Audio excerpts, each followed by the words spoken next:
Your destination is the want, not the need. You know, escalating and having fun is really important when you're in that dating phase, when you're building that attraction. You're worried that they will break up with you sometimes. But also kind of cultivate that emotional connection with her and pick up the phone every once in a while and show her that you're trying to get her to know her on a deeper level.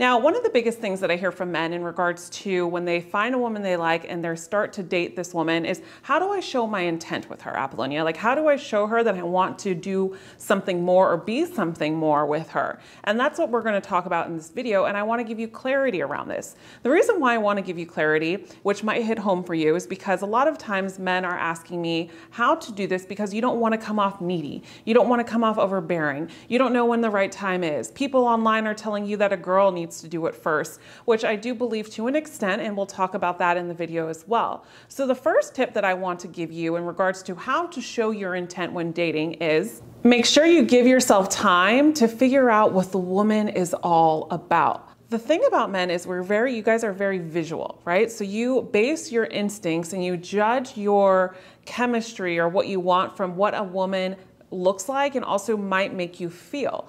And then when you go into understanding and knowing the woman, you probably can develop deeper feelings for her. But the reason why I say this in my first tip is because pacing yourself, you have to understand that you have to understand the woman as well. What is she offering you? Where is she in her life? What does she believe in? What are her boundaries? How is she raised? What does she want for her future? And see if you guys are aligned. Because a lot of times these days, people go into dating and they're just like, I like this woman or I like this man and she's hot or he's hot, and they paint this picture of ideally what they want this to be, but in reality is completely opposite. So what happens to the mind is you're focusing on the non-reality, the story that you've made up in the head, so you become obsessed or addicted to this specific person that you're not pacing yourself, and you start idolizing this woman or someone else.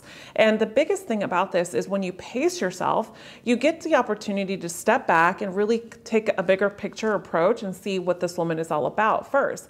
Because if you want to show intent, you got to make sure that you're showing intent to the right woman first. There's women out there that are unavailable and that they just want to have fun and things like that. And typically, if you're going to show your intent, if you want your intent is to be in a relationship, you're probably not going to be able to show your intent the right way with that type of woman. So that's why you say pace yourself, and also it helps with attraction. Tip number 2, I kind of mentioned this in tip number 1, but don't get attached to an outcome too early on.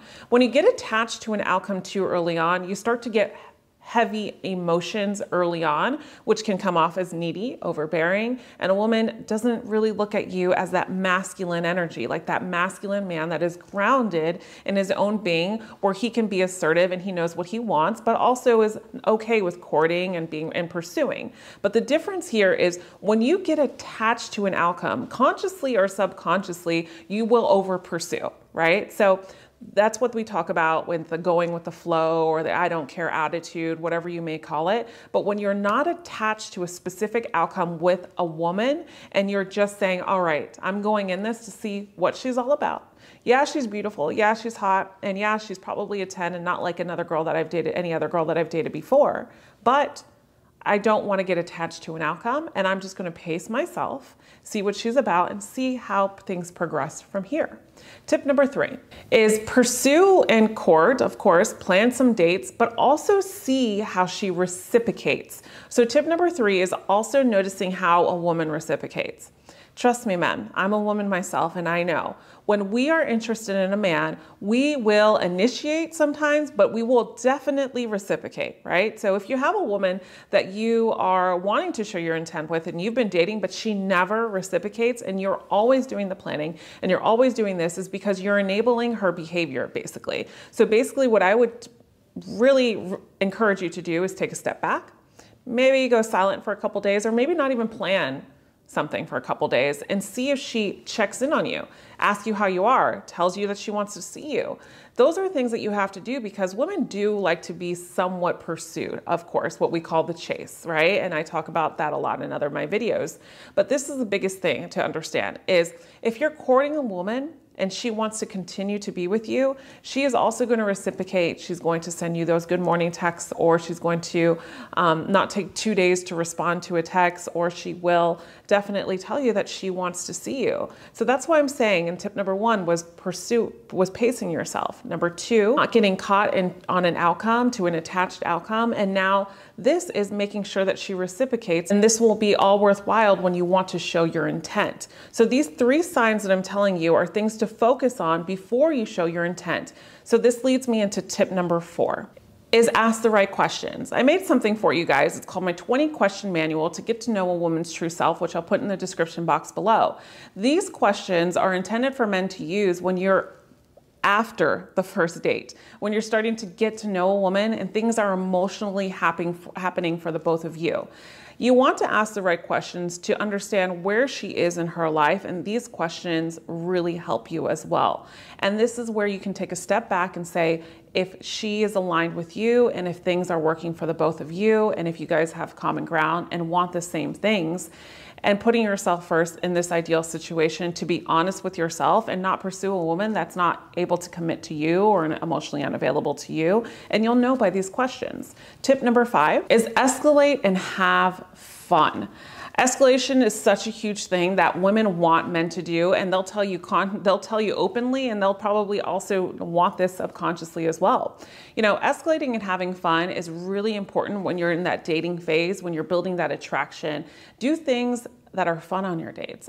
Don't be afraid to escalate with her and say little things like I've mentioned in a lot of my videos. And I'll also put down below in the description box my escalating cheat sheet, which I encourage you guys to download. Tip number 6 is have the confidence, and I talk about this so much, and it's the inner confidence, the confidence that does not lie, the confidence that you are not attached or really want a relationship, that you're seeking validation from a woman. Women can sense this energy, and it's really, really heavy because it comes off in your aura, the way you carry yourself, the things that you say. So when you stop and you don't detach, and you don't attach to an outcome, and you don't go into dating a girl like you're desperate to have a girl, this creates an inner confidence, and women see this, and this is very, very attractive. And last tip, I always say this, men, is if you've been dating for a while, and let's just say all of these signs are happening, the woman is going to initiate the talk.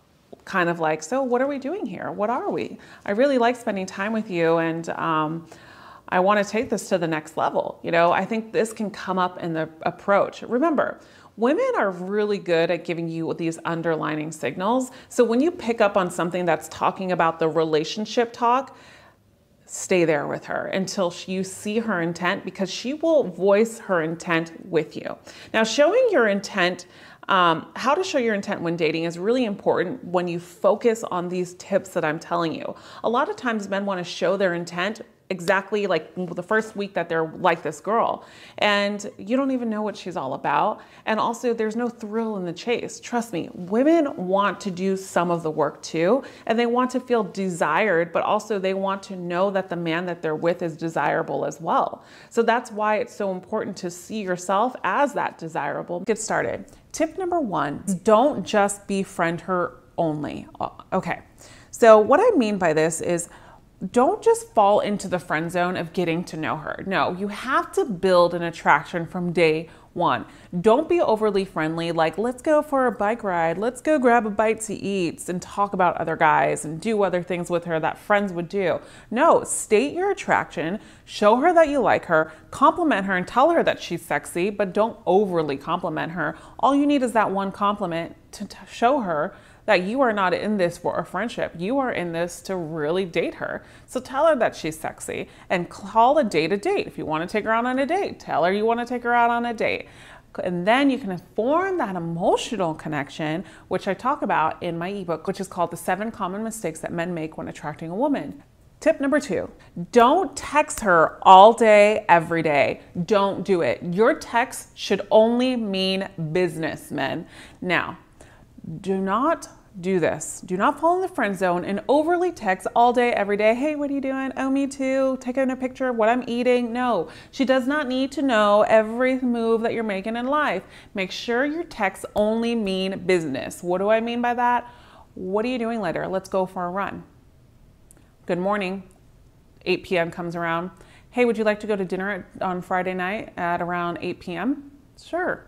Your texts are only meaning business. You can say the proper good night, good morning, but also kind of cultivate that emotional connection with her and pick up the phone every once in a while and show her that you're trying to get her to know her on a deeper level, because as friends, you text all day, right? Think of it, you're friends, you text here and there, but make sure that your texts only mean business. Tip number 3.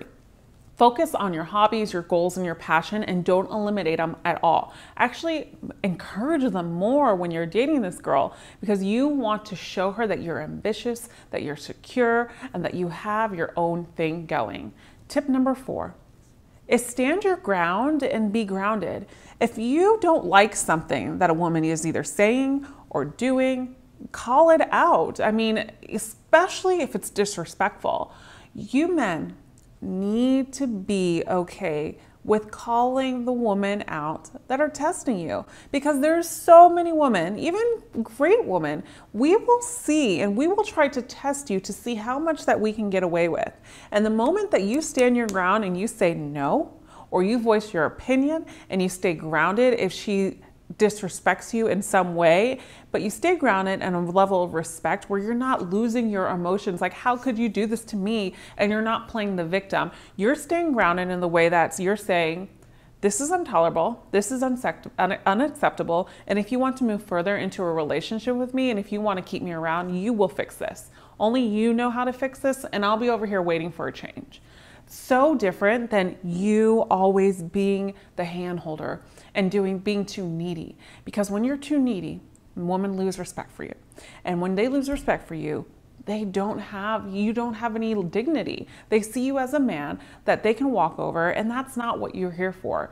The man in the relationship wants to cultivate that sense of security, and of course you want to be that masculine man that holds that power where the woman just craves you every single second, right? Then voicing your opinion and staying grounded and respecting yourself first by putting yourself first is the key to a successful relationship. Tip number 5 is go with the flow. Don't just dive in head first and tell this girl how beautiful she is and how much you like her, and you're just having conversations with her and you just want to tell her everything and your family's name and your sister's name and where you like to travel and what you do for a living and blah, blah, blah, and you just don't slow down. Take a breath. This is big, men. I know sometimes you can get nervous, but remember just to take a breath. Sit back, have a little swag, don't give her everything, because you're a mystery just as much as she is. And just as much as she likes you, you like her, you want her to like you. So don't show all your cards and before she even gives you a hand to play. Tip number 6. I love this one because this is a lot to do with attraction and how you build in that attraction phase into a relationship, is do something adventurous. Here's another good one. Let's just say that you've taken her out on a couple dates already and it's Saturday, and all of a sudden you text her at 12 o'clock, not midnight, but 12 o'clock p.m. And you say, hey, would you like to go mountain biking at 2 p.m.? Or would you like to go ziplining around 2 p.m.? Or would you like to go snorkeling at 2 p.m.? Or would you like to go swim with the dolphins at 2 p.m.? I mean, there's a bunch of things. Do something adventurous and get her from the spur of the moment. Do it on the spur of the moment to just get her off of her toes, to create that high where her endorphins are kicking because of the fact that you just stir up a little bit of her nerves because you're about to do something adventurous with her. So she couldn't plan it out. So you call her and she's like, oh, let's do it. Fine, let's do it. This is how you build the attraction phase. Let's just say no, that she has plans. Doing spur of the moment stuff is good here and there. And if she says no, it's okay. Don't make any assumptions, don't make any attachments. Just try it again another time. She's probably busy with her friends and she probably gave you a reason if she wasn't able to and really wanted to go. But the chances of her saying yes are like 90% if she likes you. So don't worry about that. Now, there's no judgment if someone wants younger women or someone wants older women. I mean, I think that in love, it doesn't matter how we love, who we love, it's a matter of how we love them, right? And I always talk about this as coming from a place of wholeness, coming from a place that you are valuable, you are respectful to them, vice versa, the woman is respectful to you. And the reason why I start off with this is because a lot of times when you date younger women, sometimes they can be mentally more mature, but sometimes not as well, because let's face it, they're younger. They haven't gone and experienced life, and especially women in their 20s, they're just figuring a lot of things out. They're finding out who they are as a woman. They're growing into their adulthood. And what's so significant about this is a lot of times in my practice, men always say, Apollonia, like, how do I attract a younger woman into my life if I'm an older man? And this is what I want. This is what I'm attracted to. Okay, well then if you're attracted to it, no harm, no foul. And what I have to, what I have experienced, and it all depends on different ages, but if you're attracting a woman to her 20s and 30s and she's younger than you, she's probably going to enjoy a little bit more of spontaneity, right? So she's going to enjoy more spontaneity with you, doing things that are more adrenaline rushing. But also too, this comes from just, you know, we put this whole label on dating younger women or dating older women, and this advice goes for the same thing in just dating women in general, is the way that you connect with them emotionally, and every woman is different. So having the conversations with them, understanding that what they do on their free time, things like that, and opening up, having them open up to you to really show you what they like, what their life is all about, so you can create something interesting or dates that are interesting that they would like and you would enjoy. So there's a compromise here. So that's one thing that to do. And also they really just sometimes just want to have fun. So they're going to be intrigued by a man that's like up to having fun and doesn't get so emotionally heavy right away. And I always say this, women will directly or indirectly lead you. And like, let's just say, for example, you're getting too hot and heavy early on with this younger woman. She's going to say, you know, possibly something around the lines of, I've heard this plenty of times from younger women, is that you're getting too deep. Like, she's not ready to open up yet, right? So this might mean that she's probably either not ready for a relationship with you, or that it's going too fast, or the fact that she's never experienced deep conversations before. So I challenge you men to ask yourself too, if you are attracted to younger women, like what do you want from a younger woman? Do you want that emotional connection, the sexual enhancement, the attractive physical quality of the relationship, or all three of them, you know? And have that conversation with yourself, because I think the biggest thing that I see men do is they chase women that are emotionally unavailable, and are actually not going to make them feel more superior. They'll make them feel more superior maybe because they're a good luck charm on their side and they're a beautiful woman, but when we come home and you put your head down at night, like, how does that woman make you feel? That's the truth about that meaning. Like, is it sustainable, right? Is what you're wanting from this woman sustainable? This is significant to just dating in general. Doesn't matter younger or older. Another tip in regards to dating younger women is a lot of times, like, they just are, especially these millennials these days, we like to, I say we, but I don't think I'm like, no, I'm not a millennial, but getting off topic here.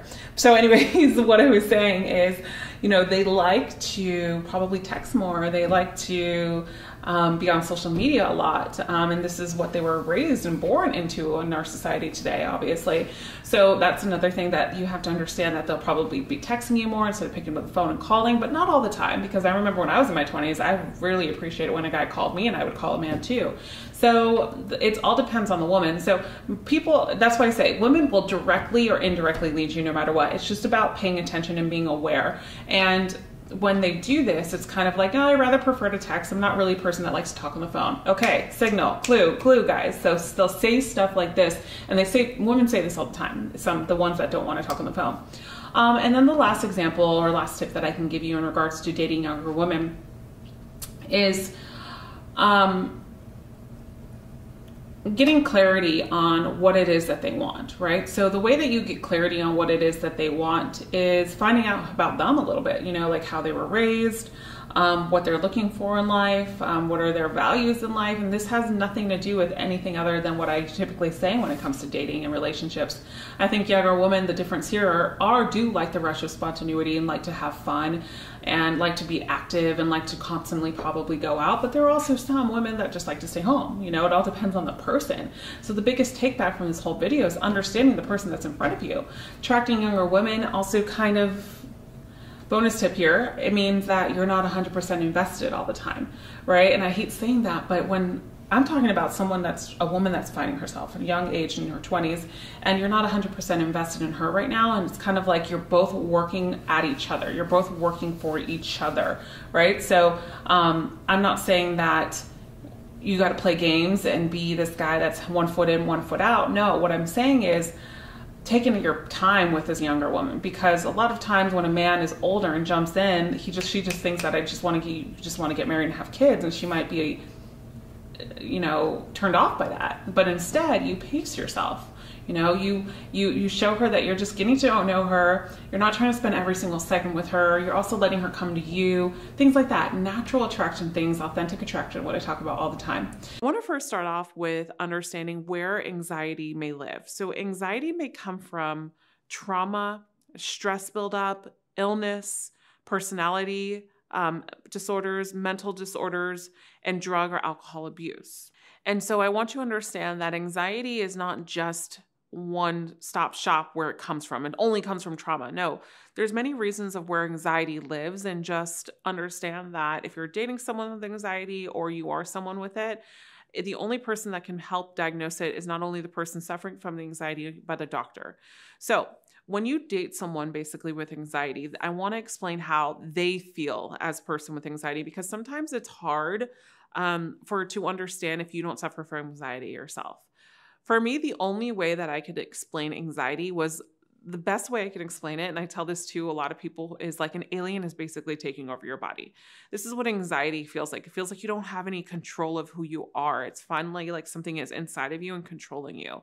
This is what anxiety feels like. So people that suffer from anxiety can have multiple different ways of dealing with it, but also of how what they go through. So they can get restless, tense, and nervous sometimes. They can have a sense of panic, like a panic attack. They can also want to isolate themselves. They can tremble, where they become shaky. They can breathe rapidly and heavily, which happens often. Oftentimes they have trouble sleeping, difficulty controlling worries. So they're always thinking about the worst case possible and trying to avoid things that they may trigger their anxiety, right? So they're constantly trying to avoid things that can trigger their anxiety. So when you are someone that is dating someone who suffers from anxiety and you do not know, you can sometimes question if they really like you also too, right? You can question it because they also have this inconsistency also. You're always trying to figure them out. You're always trying to fix it or cure them. And you're also thinking that they're lying or hiding something, especially if they tend to isolate themselves when they have anxiety. You're worried that they will break up with you sometimes. Maybe you're also the first to reach out because they have anxiety around dating. And you question, do they really love me as much as they say they do? And so much more can happen here. So dating someone with anxiety, guys, I know it can be, I'm laying it hard on here. I don't want to be too depressing, but it can be confusing. But also too, I want to get into a good notion here, is a lot of people more than ever these days have great resources for anxiety and how to manage it. And so as long as you pick a woman and a partner really that can communicate through it and make you aware of it, you're going to be able to date someone with anxiety happily. And, I suffered from anxiety in my 20s, and I was able to find tools to cope with it, and knock on fake wood right now. But it's really about I haven't had an anxiety attack in over 11 years now. And sometimes when I feel the anxiety creeping on, I go back to my tools. And so everybody's tools can be different. I always share mine with clients that actually helped as well. So I'm going to give you 5 tips in regards to how to date someone with anxiety and get better in your relationship with him or her. So I would encourage you, if you're in a long-term relationship, a marriage, or really understanding this woman and starting to date, these 5 tips can help anyone. So you can do therapy together, communicate and have candid talks together about what they are feeling and validating those feelings, right? So a lot of times, anxious people and someone that is suffering through anxiety sometimes just needs that validating thought, that validating feeling, like, it's okay, you're safe. Oh, everything's going to be okay. And just validating those feelings that they are real, because many times what happens is people that suffer from anxiety, if they're with a partner that doesn't validate their feelings every once in a while, they feel like they are a inconvenience, and they start to hold it even in more, their thoughts and feelings, that then it leads to a breakup because it can't be managed, right? So then the second one is managing your reactions to their anxiety, right? So it's not about like babying them. No, it's about managing your reactions and understanding when you need to show up and when you need to sit back. Becoming more active together, building an activity around it, like playing games, going out for runs, doing things that are more active together. So it's not sitting in the anxiety when that person is ready. Also, too, a person that's not suffering from anxiety, but dating someone that is, naturally just building a curiosity for one another instead of just seeing things as stress, right? So for example, maybe the woman that's suffering from anxiety comes home, she's super stressed out, but not just seeing this as stress, like what's behind this stress?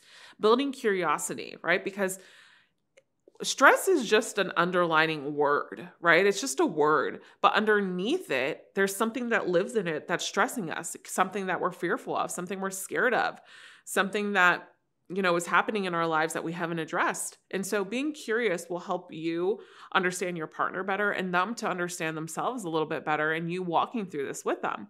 And then I think the last but most important is setting clear boundaries with one another when someone suffers from anxiety. So what is intolerable with someone suffering from anxiety, and just because they do does not mean, take it from someone that has, does not mean that you can give them the pass for insults, accusations, and threats. If someone is suffering from anxiety and constantly accusing you of cheating, and you're always there and you're trying to show them and you lose yourself in this can be a toxic relationship. So that's why I want you to download that free ebook. And insults, accusation, and threats are not okay. So you have to set clear boundaries in what there are, and every relationship is different. Now, let's move on to this heated subject. If you're dating multiple women or men or thinking about it, I'm going to tell you one thing, that I don't agree with it. But also, if you are, think about why you may be doing this. If you are really trying to find a real relationship and not just something that's a fling that you may get every now and then. Watch till the very end of this video, as I have been down this path myself, and I've also guided many clients through this to help them find love right now. Understand that things are good for different people. This is my personal advice to you if you ultimately want that healthy, vibrant relationship, as many of my clients have been able to find, because I believe that this method really has to stop. Yes, you might want to have fun and all that, but why is this your idea of fun, to date multiple people? Let me be clear with something one more time before I move on any further in this video. This is if you want a healthy, vibrant relationship. Moving on. Dating should be treated like a relationship. If you are going to get serious, then how can someone take you serious if you're dating multiple people? You might be saying, well, they aren't going to know. They might not know, but your actions won't be 100% showing up, which will rub the other person the wrong way. Let me clarify. If you have someone in front of you that you're interested in, they deserve the time. What are your goals? This should be talked about right away. Not right away Netflix and chill goal, and maybe this can lead into something. No, then you really don't want a relationship. So many people think that this will come to them, but it takes work. And the work is speaking up on what your goals are, your values are, and staying true by living to them. You don't treat your dating or relationships with a swipe as the next best thing, or an Amazon order that will be a prime delivery, or tell your GPS where to go and it just takes you there. I say these metaphors because everything in life these days takes less work, but your passion sure doesn't. So is your passion to have a relationship? Then put in the work. If a man or woman has a different idea of dating, then move on. You'll be able to form a better bond when your actions are secured with your words. You don't multitask your relationships, because how can you take a serious look into this person? You know your worth, But when you date multiple people, the other is going to feel like their time is not valued. So they will show up less until this relationship just fades away. Now, what's important here is not to entertain the men or women who are not showing up for you. Why are you dating multiple men that aren't showing up for you 100%? Move on and don't date multiple men or women because one is showing up 50% and the other is showing up 80%, and you are just going to give them attention until someone shows up 100%. No, you are of value, and no man or woman deserves to have your time if they aren't giving you 100%. Let me say that again. No man or woman deserves your time if you are looking for a serious relationship if they are not giving you 100%. You are of value, and no man or woman deserves to have your time if they aren't giving it to you. Moving on. If you don't want a relationship, then tell the person and give your time to that 50%. But not if you are in search of a value healthy relationship. I know this is a hot topic, and I would love to hear from you about your thoughts. Do you think dating multiple people is healthy? Listen, I know that you may have dated multiple people and then found love, and that's okay too. But if you find someone that is showing you 100%, the key of this whole video is they deserve your 100% too. Say bye to those 80% and 50% people that are showing up for you right now. This man or woman that is showing up now 100% deserves your undivided attention. When you date multiple women or men, you will always compare them. And this is a fight that's never going to win. Why? Because you will always find someone who may be prettier, who has more money, who has a better career, who can cook better. I can go on. But you have to nail down what you really want, not the idea of what your ego wants. Don't use these relationships for attention. If you do, then maybe you'll have to rethink about what's going on in there and what needs to be healed in order for you to not feel this way.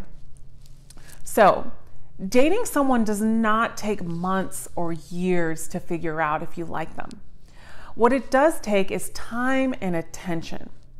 If you focus on one man and woman for 3, 4, 5 weeks to figure out if there's someone you can see a future with, there are no distractions. Because what happens here is no matter what you do, you will continue to compare and then cause doubt if you're dating multiple people. There is a fine line when you are 20, 25, because you're really just figuring out yourself, and we've all been there. And you're just figuring out what it is that you want. But if you're 30, 40, 50, then this applies to you. So what do you want? Comment below on what you want from a man or woman when it comes to dating. Also, don't give a man girlfriend benefits without the title, ladies. You know your worth, and there is a man that will love you and eventually put a ring on it.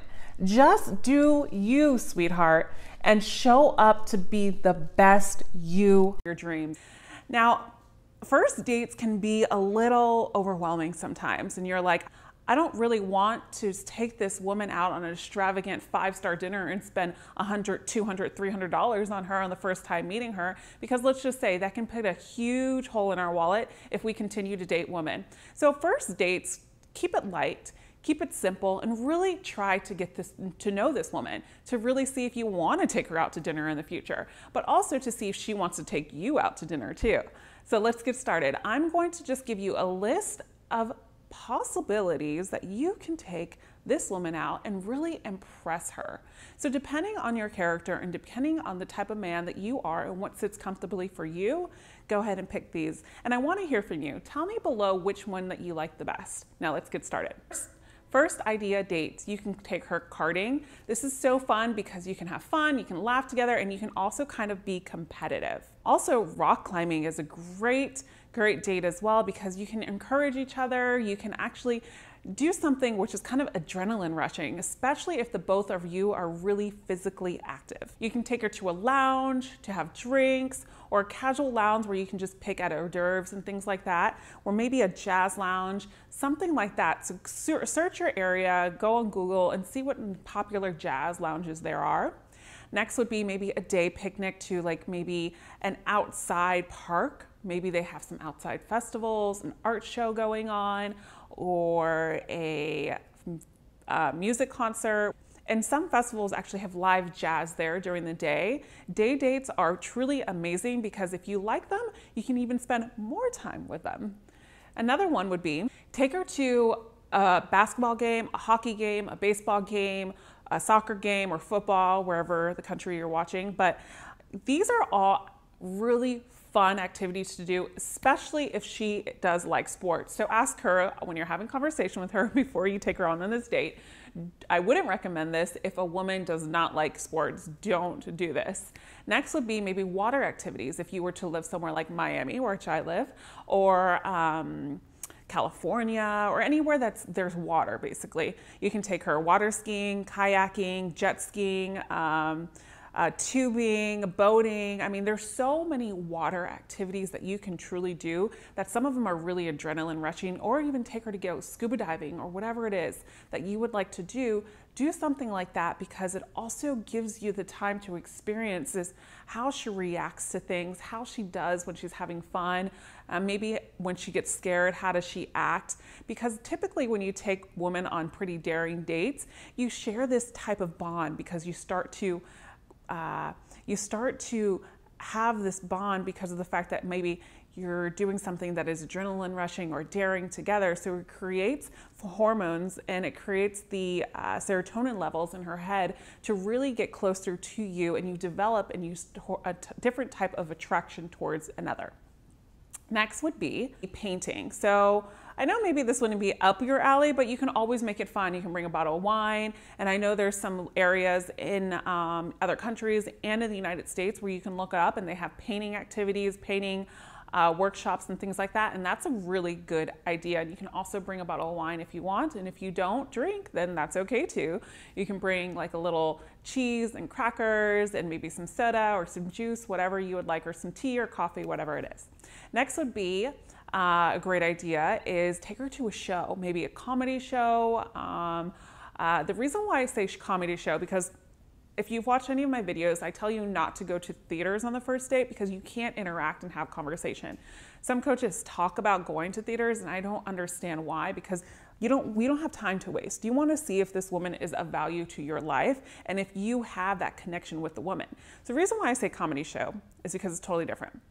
Typically when you go to a comedy show, you have time where you're having drinks because they like for you to kind of communicate with other people that are going to be in the show, because they like to warm up the environment before you actually get to the act. So this gives you time to actually talk to each other a little bit and enjoy. And it's not like you can't really talk to each other in a comedy show every once in a while when they have times where they just take breaks and things like that. So that's also a great idea. It doesn't have to be a comedy show. It can be any type of show as well. Another one would be visit like a farmer's market, maybe like on a Sunday when they have the farmer's market around your areas, and they have like little art shows and where you can make smoothies and where you can get fresh fruit, fresh vegetables, whatever it is, and just take her for a walk and go to a farmer's market. Next idea would be take her to a zoo or a botanic garden. That's really beautiful, especially the botanic garden. And if you are watching it and you are in Miami, a botanic garden, that's really amazing. And it's Fairchild Gardens, and you can actually take her in a butterfly cave. Like, that's amazing with a bunch of butterflies. It's big, so it's not like you're swamped with butterflies or anything, but it's really, really beautiful. So a botanic garden or a zoo, if she likes animals, will be really fun to do together. Next is pretty interesting, and I don't know if you've heard this before, but an escape room. Have you ever heard of escape room? This might sound a little creepy, but I promise you it's not. Keep on watching. An escape room is where you both have to use your mind together in order to escape the room. So there's like activities. It's like a mystery solver. Like you have to solve things in order to get to the next room, in the next room, which is your exit. So it's really, really fun because you guys can loosen up a little bit, especially for you introverts.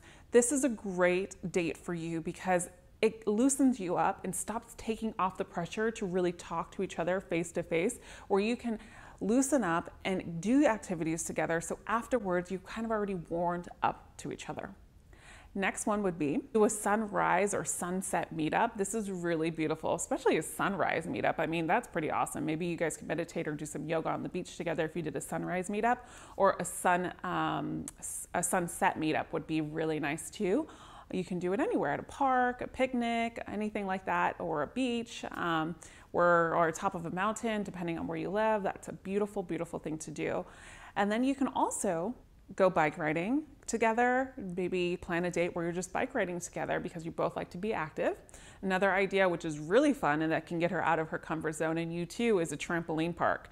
I mean, this is a workout all in itself, but it also gives you some time to really have fun together and really get down and dirty, really. Let's just be honest, because you guys are going to be sweating if you're going to be doing this trampoline park, but also it gives you time to just really get to know each other and have fun and let loose. So that's another good one for you introverts. And then lastly, you can have ice cream or go to an arcade together, get coffee, those typical things. And then also what I love to is, one of my favorites is just volunteering together. I've talked about this so much to you men in a lot of my videos. It's about having your own life and never separating your life to make hers more pleasurable, because that's not the truth. What happens is when you're cultivating a relationship or you're dating someone and you have your own separate activities, the way to do it is for them to see it. So if you volunteer or you're really active in a community or have a specific foundation that you dedicate your time to, bring her along, see how she likes it. Let her take a peek about how awesome. I've gotten a lot of questions tailored around to do a video for a man that is not experienced, probably in his early 20s, what I've experienced in my coaching practice, my advice for you, which I think is so important and extremely important. But guys, wait, if you're not in your 20s or not younger, you can still benefit from this video, especially if you've been in long-term relationships, just getting back out there and dating. But also too, I would love for you in my community to support one another. So if you see a guy that is young or a guy that is just struggling in dating because maybe he has a lack of experience or hasn't learned, help each other out. It is time for my men. It's time for you guys to come together as brothers and really implement and help each other, and stop pointing fingers and saying, oh, you suck, oh, you're not confident, oh, you're beta, oh, you're this, and actually empower one another. Because guess what? The guy that's good with women wasn't always good with women. He had to learn a couple things as well. So here is what I want to tell you. If you are a guy that is younger, in his 20s, and trying to get good with women and failing possibly, or maybe you're a guy that just fails in general with women, I want to help you. So here's my advice in regards to this. Now, let's talk about the first crush, the quote unquote, the first love, and possibly. Now, remember, when you experience a first love and a first crush, this is your first moment of understanding what desire feels like, what attraction feels like, what seduction may feel like, what hormones at that moment will feel like. And you get a high dose of endorphins and dopamine hits constantly. So what happens in the beginning stages when it is your first everything or your first love or your first similar, a first relationship is you've experienced desire.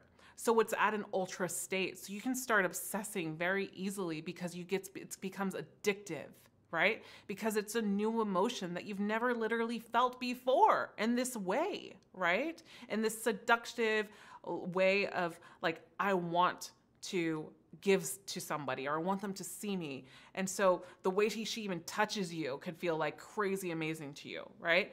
Because you have this rush of endorphins. And it's really important to understand that I want to remind you, it is okay to feel all this ways. It is okay to feel like if you broke up and this was your first person, in a state of depression sometimes, because this is what love can do. And that's why it's really important that you surround yourself around good people, If you have family, talk to them. If you have friends, talk to them.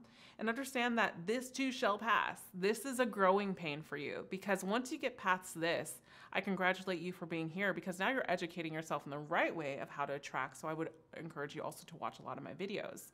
Now, with that said, once you get here, I want you to re-examine like how you possibly showed up, because relationships also teach us a lot about ourselves. So I would ask you to look at your insecurities. What are you attracted to? What did you do that you probably weren't very proud of? And a lot of other things that can happen in those relationships. Now, when you go back and you think about your relationship or a breakup or anything, I want you to then remember this. When you're young, no one teaches us how to date. No one teaches us really about women unless you're here on this channel and you found me. Well, great. You probably didn't find me until 3 years ago if you started since I started this channel. But other than that, what's important is to understand and be very, very humble with yourself, and be very gentle with yourself is the right word, I should say, because of the fact that you are not meant to always get this right. Relationships and love, we have to learn how to do sometimes, even if we've embodied in our household a great marriage and seen it in our mother and father. And half the time, sometimes we don't, because relationships do bring out our insecurities and our traumas at some point or another. And so what is really important to understand moving forward is I don't want you to feel shame or guilt around this. I want you to look at this as I'm eager to learn and I'm going to get better. And then also too, for a guy that is young and is inexperienced, I want you to start getting out there. And the best tip out of all of them is two things here. One is I want you to go out and smile at every woman you see, even if you're not attracted to her, and say hello. Your mission is not to break eye contact with her until she does. Of course, you're not going to do this in a creepy way.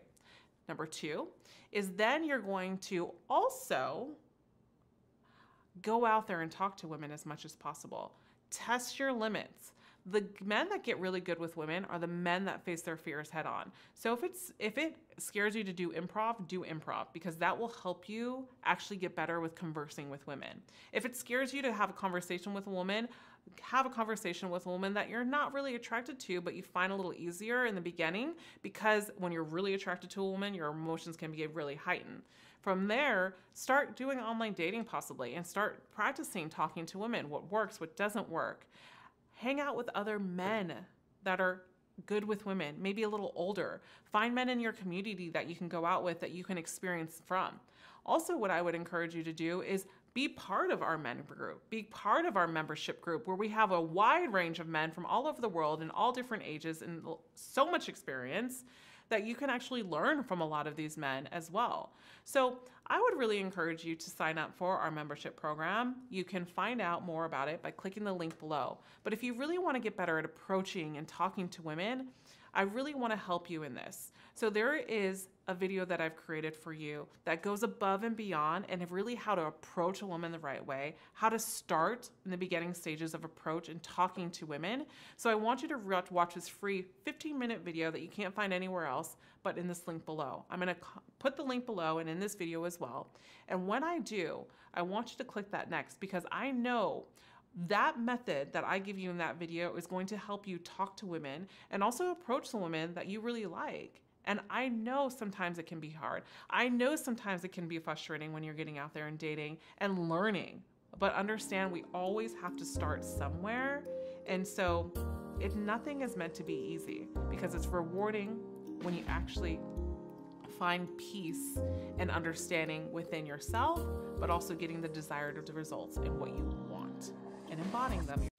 Hi everyone, I am Apollonia Ponti, your dating and relationship coach, founder of ApolloniaPonti.com. Today's video is about how to show feelings responsibly.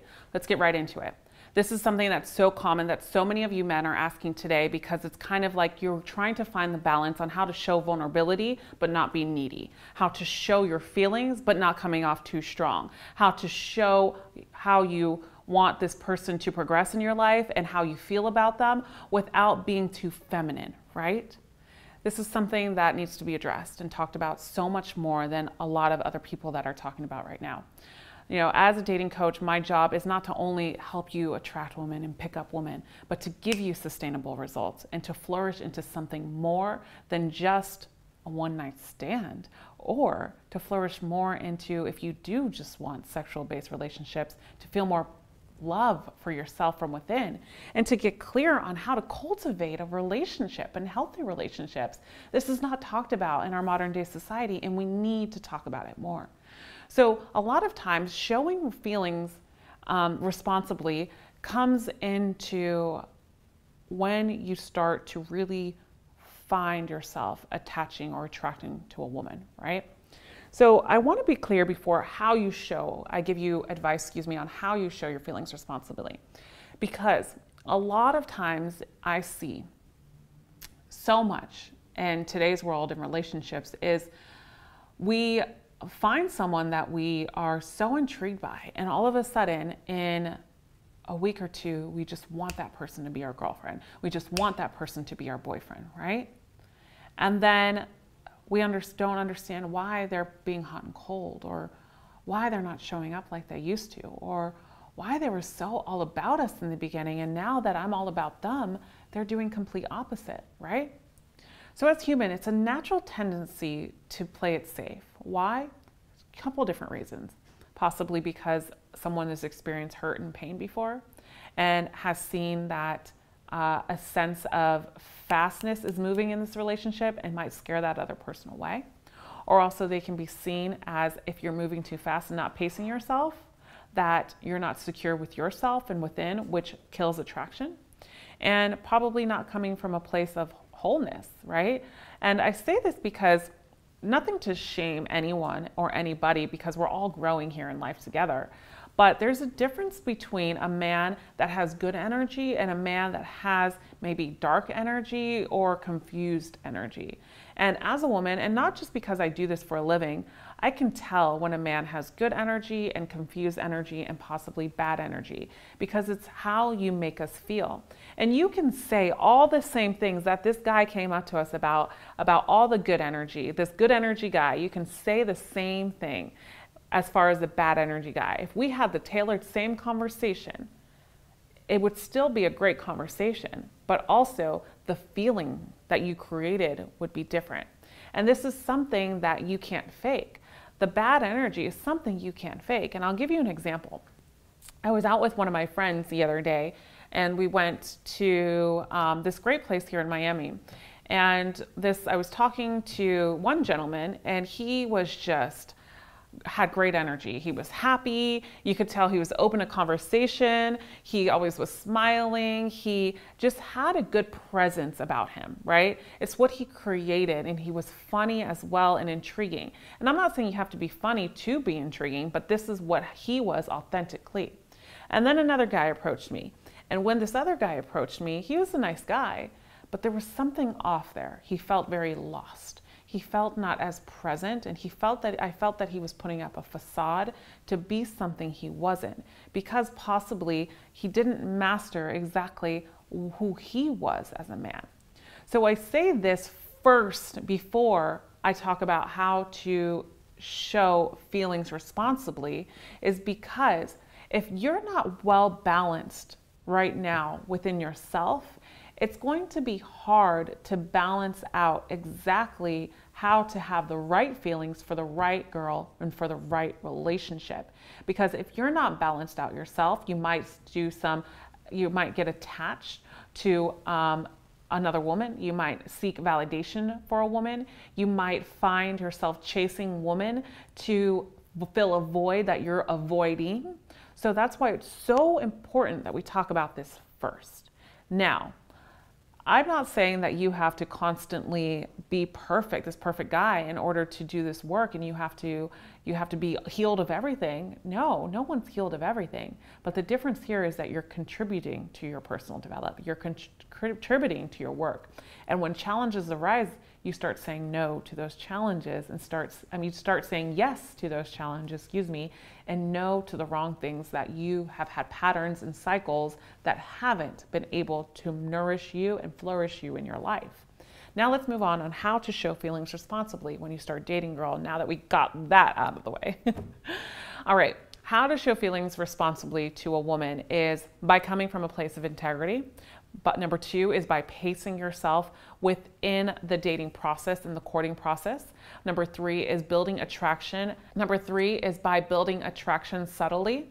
And what I mean by this is sexual attraction, emotional attraction, sexual desire, question-based dialogue, seeing each other, and pacing yourself overall. And the last thing is holding yourself accountable on your purpose and holding yourself accountable that you are exactly where you need to be and you are enough. Once you show feelings, you don't progress and say, I'm in love with you and I want everything and I want this and this and this and I just want to be married to you and I want to buy a house and I just want this and I'm going to put a ring on your finger tomorrow, when you've never had the conversation before. No, you don't do this. Everything is natural steps. You take one step and you see that the woman's taken another. You take another step, you see that the woman's taken another. Or you see that the woman's taken a step and you take a step. This is progression. This is natural, authentic attraction. You don't go, and I always say this, you don't dive in 3 feet of water. You've got to swim in order to go to the deep end, in order to dive in, right?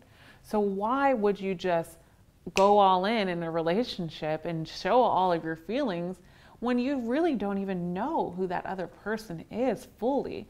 Because in order to know someone, it takes time. And it doesn't matter if you spend 24 hours with them for the first 3 days straight, you still don't know them. So understanding these important principles and how to show your feelings effectively is so important to today's world of dating.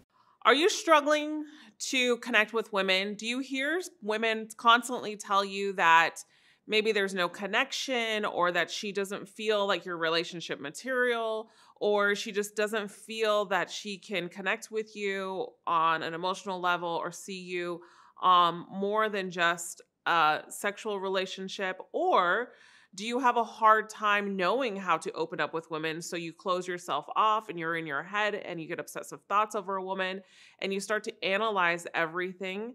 If this sounds familiar to you, I know why this happens to a lot of men. So I have worked with over 5,000 men, and if this is the first time that you visited my channel, I welcome you. As I'm a dating, relationship, and life coach for men, and I welcome you to sit here, listen to this video, and subscribe as well. And so with this said, most of the time when a man struggles with connecting with a woman, it's because he's not connected with himself. The biggest thing that we have to unravel in this day and age, I think, especially in our men community, is that you have to put on a facade in order to get this woman to like you. You have to have this line in order to get this woman to like you. And you have to act this certain way in order to get this woman to like you. And instead of just learning how to embody who you truly are with dignity, boundaries, and respect for yourself.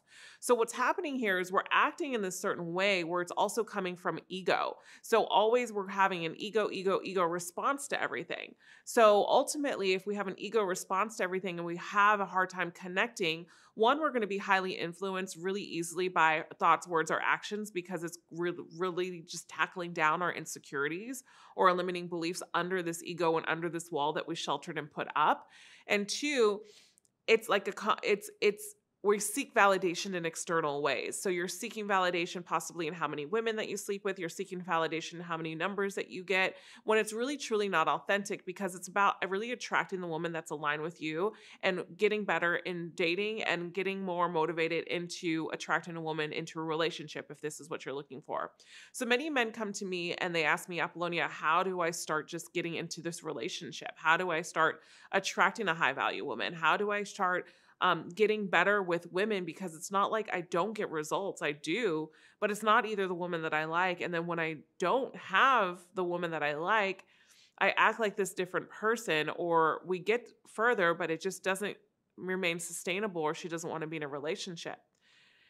And the reason why I think this video is so critical, especially coming forward in the month of June, men's mental health, is because we've trained, I think society has trained men to not only mask emotions, but also not teach how to regulate emotions the right way. Do I believe that a man should just be emotionally vulnerable to a woman? Absolutely not. But you have to understand when are the correct times, how to say it, when to say it, to build deeper connections. Think about this. A best friend, a family member, a last girlfriend, when you really, truly, deeply connected with someone, you felt closer to them, right? You felt a special bond to them. As humans and human dynamics, human behavior, psychology, we all want to connect with someone. And so many men that are great with women and also not so great with women will tell me that they have a hard time connecting. The ones that can be great are, and the ones that are not great have this same issue. And it's interesting how these men will compare themselves to another and say, oh, this guy hasn't made because he gets women, but underlying, he's not truly happy with his results. So the one thing that happens and is in common here is because they're both scared to open up or let down this wall, and they don't trust themselves. And the reason why some of these men can't trust themselves is because they've never been taught to intuitively tune into themselves, heal themselves, or emotionally regulate themselves and what that truly means. So I have something special for you, and I really want you to spread awareness for this. There's so many times that I've seen men really get angry or shameful or sad or deep depressions because of the fact that they feel so lost. Imagine having to hold everything in for so long. And if you're one of these people that I'm talking to right now that feels this way, this is definitely for you. And when you hold it so long, and then all of a sudden you just burst it out into the wrong situation or the wrong person possibly, and probably to a woman, and you're like, what in the world did I just do? I'm here to help you. For June's and spreading awareness for mental health for men June is the Men's Mental Health Month. And this has been a dream for me to put this together. I'm putting together a 30-day men's mastery and meditation program. This is all about breath work, meditation, tuning in, activities, and you spend 30 days with me. I don't want anything to stand in your way of your awareness, mental health, tuning in, getting results more intuitively with women, being able to have intention with the women that you date, and attracting better women in your life. But it starts with you inside. So join me in this challenge with you. This is something that changed my life. And please share this video with anybody, or please share the link with a friend, another guy friend as well. And spreading awareness in men's mental health, a lot of times we have suffered from depression, anxiety, and I know some of you have. Or we've known someone that has suffered from anxiety or depression, or have suicidal thoughts, or committed suicide. And a lot of times it's because of the fact that when these things happen, it's because we don't feel like we're enough. We don't feel heard. We don't feel like there's anything left within us. And that's what I don't want for any of you. So this is something that I speak true to my heart, and it is true to my heart. And spreading awareness around men's mental health is huge to me. And you'll see why by clicking the link below and watching that specific video if you would like as well, about the reasons why I'm doing this.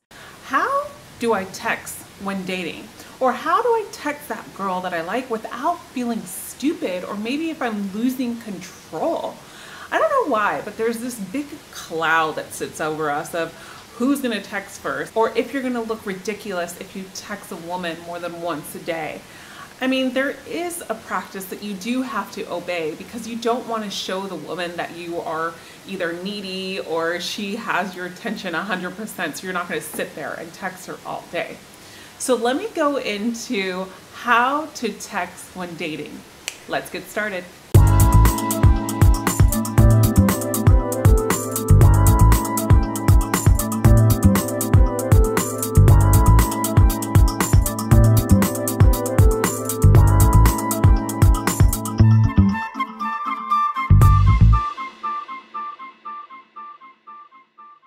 One, use humor when you are texting a woman.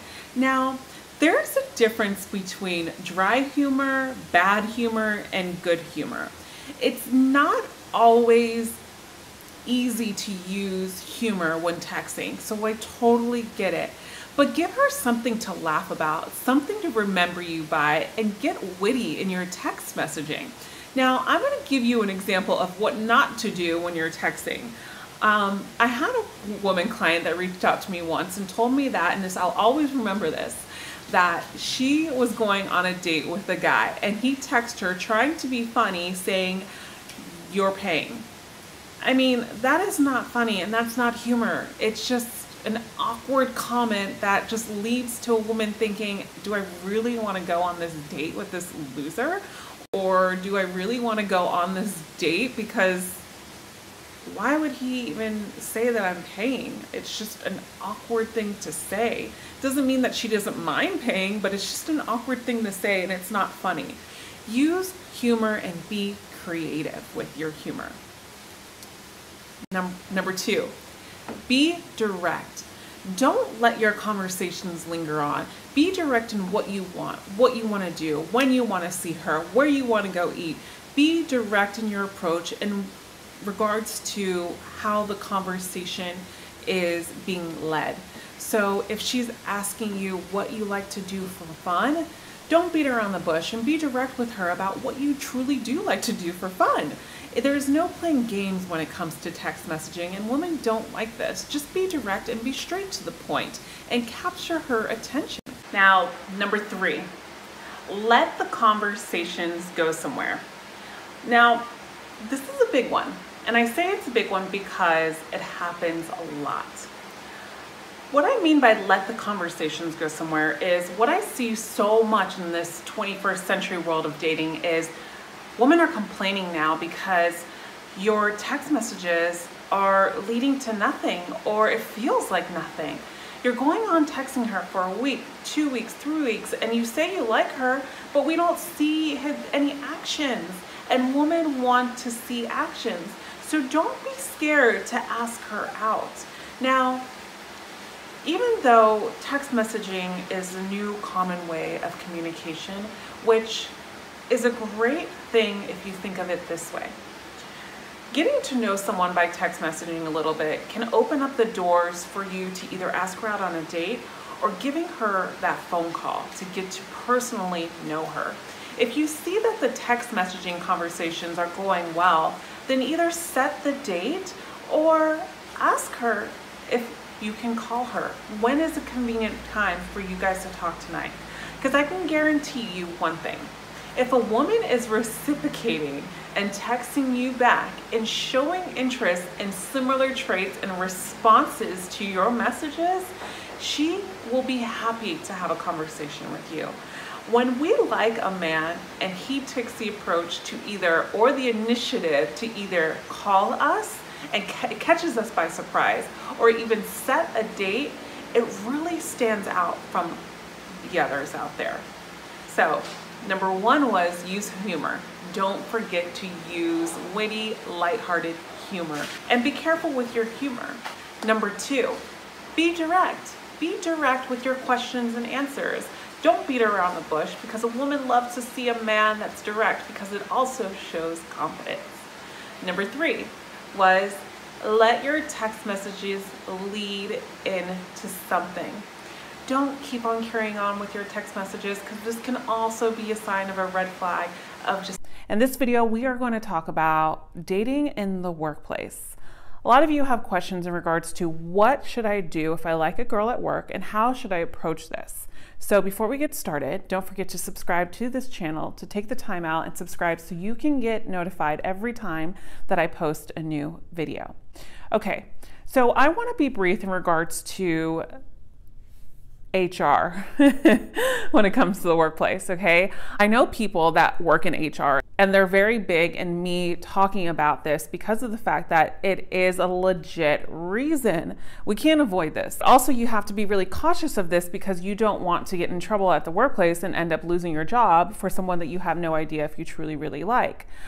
So here's the thing, is ideally, speaking to people that are in HR, is ideally you don't want to really be dating someone, especially if they're a superior or if they're in the same line of work that you're in, especially if you report to them. Typically, it's better to do this if you are in another area of work where you guys don't really come in contact a lot and they're not superiors, but let's just be honest, that's not always the case, right? Because workplace love does happen so much, because let's think about it. You spend a lot of time together, you get to know each other on a personal level and on a work level, and you interact and you end up spending more time than usual than actually finding someone and meeting them at a bar sometimes, or a restaurant, or through friends, and seeing them 1-2 times a week. Typically, this person you're seeing almost every day. So you build a foundation, you build a friendship, you build a relationship, you build emotional connection. So I understand that finding love in the workplace is significant, and a lot of successful relationships come out of finding love in the workplace. And that's why I am 50-50 with this. There's no judgment here, because it's happened so much. An HR rep will be telling you to stay away, but honestly, love is love. So I want you to be very careful when I give you these tips, and that's why I'm telling you this, because I don't want to demotivate you from this, but I do want to motivate you as well. But I want you to be motivated to do the right decision when it comes to workplace dating in the workplace. Now, you have to understand that you have to have a balance in the workplace and when you are dating this person. So when you're dating this person, it's really important that you only talk about work if you lead into dating this person. Strictly only work. Because of the fact that you aren't engaging in a relationship in the workplace will be healthy for the both of you. Reason being is because the relationship only should be focused on outside of the workplace, because when you start to mix the relationship in the workplace, then everything can just fall apart. You know, you can get mad at her because she didn't do something wrong, and then you get mad at her and you become more emotionally mad, and it impacts the relationship. If this was just a coworker, you wouldn't become emotionally mad as if you were in a relationship. Do you understand? So the biggest thing here too is you have to be able to take some time out and really look at your policies and procedures in the workplace. I mean, come on, men, especially if you're making that money, and especially if you like your job, you're on your purpose, this is a good job for you. You've got to do your due diligence, right? And you got to play it safe, especially if this woman is beautiful and you really like her. You can't ignore this shit in order for you to just get the woman. You have to put yourself up there and say, I'm losing a lot here if I date this girl. So start off with a friendship, especially when it comes to work, especially when it comes to if you can violate this HR and you can get in trouble with work, then there's no other choice. You have to start off with friends, because I would never encourage you to sacrifice your job for a woman. For example, I have a client that I'm working with currently, and he's the CEO of a huge hospital. And he's a doctor, and he actually has fell in love with a nurse in his facility, but she reports to him. She's one of the head nurses in the facility. And so they've been progressing with a friendship, and he contacted me because he can't have this. It's out of policy to have a relationship in the workplace.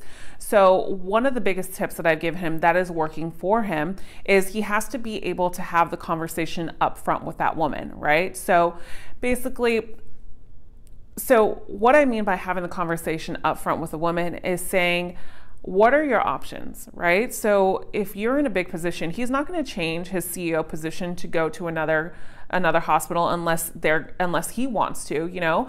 And as a nurse, let's be honest here, and you got to be practical, right? Making the decision on, okay, we can't take this further into more than friends if one of us doesn't make the move. So ideally, who's going to make the move? Maybe it's easier for her right now to get a better position at another hospital, or a head nurse in another department that she's been really wanting to focus on, and things like that. So he's making the right progression steps in order to do so, which she already got a job in another department, and they've been able to take to the next level.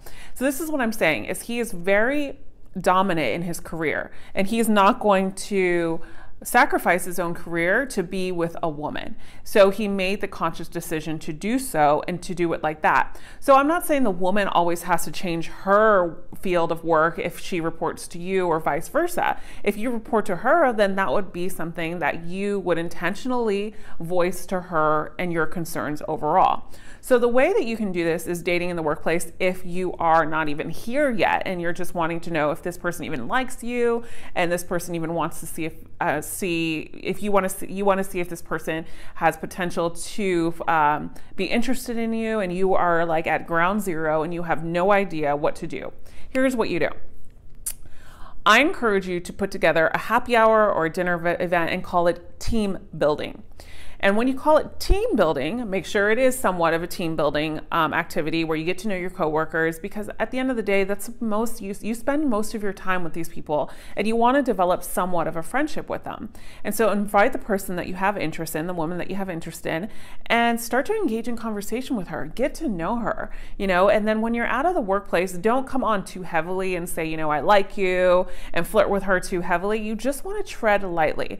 This is where a lot of men mess up, and women will back away because they're like, I don't want to get in trouble. This is my job. I spent my college career trying to get this job, and now you're coming on too strong. And this is where you start to scare them, men. So it's so important that you pace yourself. And this is where so many men mess up, is because they want to just go. They just want to get it. They just want to get results. They want to do now. They want the answers now, now, now, now, now. All right. We got to remember, you're in a workplace environment and you do have policies that you have to obey by. And also you don't want to make that person feel uncomfortable, because then you got to go back the next day and face it head on. So what I'm saying here is build a connection with each other. Be friendly with each other at work, be friends with each other at work, and develop that connection and develop that emotional connection with her at work. How do you develop emotional connection with her? Ask her about her lifestyle, ask her about what she likes to do for fun, ask her if she likes the event that you put on for a team building event, anything that she would want to experience in the future. Show her that you're giving her a little bit of extra attention. How can we make this environment better for everyone? And I would love to know from you, how can we make the environment at work better for you and everybody else? You want to show her that little bit more of attention, so she sees that you are giving her some special attention, we like to say, right? And then of course, engage in smiles every once in a while and things like that. You don't want to do personal favors at work, obviously, and sweep things under the rug because you like her, because obviously you can get in trouble, but you have to be very structured when it comes to this. So once you do something like this, what I would encourage you to do is just start to have conversations at work, and ask her if she would like to grab lunch. You have to progress slowly and tread lightly. This is where you mess up. Men just go in and they're like, how are you? What are you looking for? You're hot, and they want to continue to go out on dates. They flirt and they're like, let's go to lunch. No, slowly progress, because this has a lot to do with attraction too. Don't dive head in. If you've downloaded my ebook called The 7 Common Mistakes That Men Make When Attracting Women, I talk about diving in 3 feet of water instead of 6 feet of water, because if you're in 3 feet of water, think about this. Water takes time to fill. And that's what I mean. The attraction stage takes time. So don't dive into a 3 feet of water, because what you're going to do is you're going to hit your head and you're going to be like, shit, So this is what I mean, is pace yourself. This is when you get in trouble, is when you start to be overly eager. If she can't do it, if she can't make it, don't get all sad and depressed because she's not paying special attention to you and you really like her. Well, maybe she doesn't like you. It's not worth risking your job. You will know in the workplace when a woman starts to like you and she'll start to gravitate towards you. You won't have to work 10 times as hard as you think you will. As long as you put in the right steps of what I'm telling you in this video and focus on pacing yourself is the key to everything here. Okay, not only abiding by what HR says, because I don't think you should lose your job for any woman, but what I do think is taking time is necessary here. And once you get to the point where the both of you are going out to lunch together and you both like each other. I mean, men, we know when a woman likes us, and I'm speaking like I'm a man, us, but when a woman likes you. And I work so much with you guys. I feel like sometimes I take on so much masculine energy, but okay, so that was a side note. Anyways, stay focused, Apollonia. So anyways, you have to be careful here. What I mean here is, like, once you start to see that this woman is interested in you, she's going to start wanting to spend more time with you, asking you out on lunch. She's going to probably flirt with you. And then you can start talking about like your interests. And one way you can bring it up is, like, let's just say the both of you are at work and say, I really enjoy our friendship, but I feel like there might be a little spark somewhere else. And just see how she replies. You can say this: I see that you have a little bit of interest in me, and as do I, but I'm not too sure that this is something we can do in the workplace. and then position it to her as though you are the one being careful.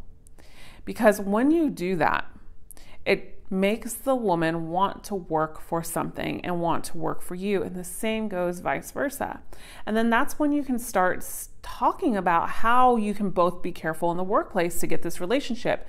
You know, go and talk to management about it, or take your time with this and really figure out if this is something that you want.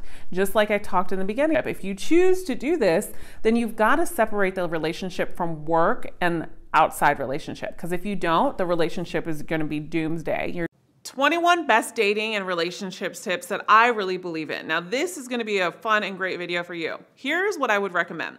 For you to have a pen and paper, write these down so you can have them for yourself and you can share them with friends. You can share this video with people that really need to do it, because it's going to be positive, also motivating, but also give you some insight on maybe where you're going wrong in your dating and your relationship life. This is like basically a 21 bullet point that I would really encourage you to test by and live by in your relationships, so you can get better not only with women, with life, and all of your relationships moving forward. So let's get into it. Hi guys, my name is Apollonia Ponti. I'm a dating, relationship, and life coach for you men to not only master your attraction skills with women in relationships, but overall in life. So the first one that I love is trust your gut or intuition. There's so many times that we don't trust our gut, or we question our gut and intuition. A lot of men ask me, Apollonia, how do I get closer to my intuition? 1, showing up for videos like this. 2, journaling and writing down what I'm telling you. And 3, meditation. Getting in tune with yourself is so important through these 3 steps. I love binaural beats, guided meditations. I love sound baths as well during your meditations. Just if you're a beginner, I would really encourage you just to start for 2 to 5 minutes a day. And it is okay if you have thoughts in the beginning that are not about your meditation and you can't be present, you just continue to go back to that. Number 2 is ensure your values and vision with women or people are compatible. So important, even friendships. So many of us, and myself, have gotten into friendships and relationships that my values and visions for life were completely different than theirs. And it was hard. I had to either break up, or I had to break up that friendship or relationship. Now, there's a lot of times where you can have disagreements in relationships and friendships because maybe their visions and political views can be different, or things that are going on in this world, but their value system is respect, let's say. But even though they might have different visions, but their value is respect, and they respect your visions and you respect theirs, doesn't mean that you have to shut them off completely, right? So this is what I mean here. Number 3 is if she doesn't respect you, or if he doesn't respect you, let him or her go. Plain and simple. I think respect is one of the biggest things in life, but also too, you have to lead by respect if you're asking people to respect you. Number 4 is if you need each other, find your independence and passion, purpose, and happiness. If you need a partner for your happiness, independence, and purpose and passion, this is a big red flag. You have to find one of these within yourself first, or you have to be working through and finding one of these during this process. Number 5 is you have to open your heart and risk loss to know love. Ooh, I love this one. Here's what I have to say. So many of us go through heartbreak. It is okay sometimes to close our hearts because we are trying to work on ourselves or we're not ready. It is okay to not be ready. Myself, I haven't been ready before. But you also have to understand that love is a risk. Relationships are a risk. There's so many things in life that are a risk. We risk, if you put money in the stock market, you risk it. If you cook, you still risk something, that is this meal going to be good or bad? But when it comes to our emotional awareness and how much we have to invest in relationships, sometimes it can be harder and it makes us second guess everything. So understand that no matter what you've been through, help yourself through whatever it is to get the help, therapy, coaching, whatever it is, to be able to open your heart again and risk loss to know love. So important. Now, stay true. Number 6 is stay true to you. She'll trust you more. Oh, this is so big.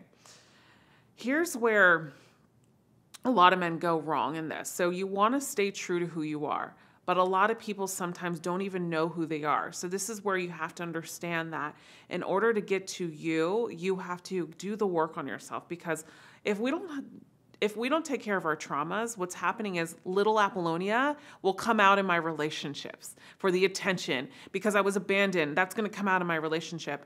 We have to give ourselves that attention. We have to give the little you attention in order for someone else, like your wife, your girlfriend, a partner, your relationships, to trust yourself. Now, do you have to be 100% healed? No, there's no such thing as someone being 100% healed. But you have to have awareness. You have to have belief. And you have to be doing the work. Number 7 is look for compatibility and trust your chemistry. Ooh, I gotta trademark that one. So on this, it's so important because, in relationships, do we do this so much? We go off of chemistry first, but we don't look into compatibility. But Apollonia, she makes me feel so amazing. She makes me feel this way. I've never met a woman like this. We have the same hobbies though, Apollonia. No. What we do so much is we go in visually in our relationships and have a feeling. How's the intimacy? Oh my God, the best intimacy I've ever had in my life. This is the one. How many of you guys have done that? We need to look into compatibility. I have a video specifically about compatibility versus chemistry. I'll put it up here in the cards. And if this is your first time viewing this channel, I welcome you to subscribe, and I'll also put it on the watch next list in the description box. Number 8 is your ability to be present contributes greatly to your relationships. Ooh, is this a big one? It's interesting because we just had our staff meeting not too long ago with my coaches and some of the people that work with us. And I typically open up the meeting and I'm like, this is a time to share whatever you need to get off your chest or you need to talk to me about and so on. And so one of the requests from actually one of my coaches and someone else was like, sometimes when I tell you something, I feel like it can kind of get dismissed because you're always so busy and you're on to the next thing. And it was such a great thing that they were able to do that because it takes a lot of guts to be able to be confrontational, quote unquote, which is not confrontation. It can seem like it is because sometimes you don't have a good relationship with confrontation, but she was speaking up for her needs, right? So it's really important to understand that your presence contributes greatly to your relationship. So basically in that line, it was just saying she didn't feel heard. So if someone doesn't feel heard, it means that they're not present. Right? And so my mindset is always do when I'm working. I'm in my masculine energy most of the time because I have families to take care of. I have people to help. We have so much going on.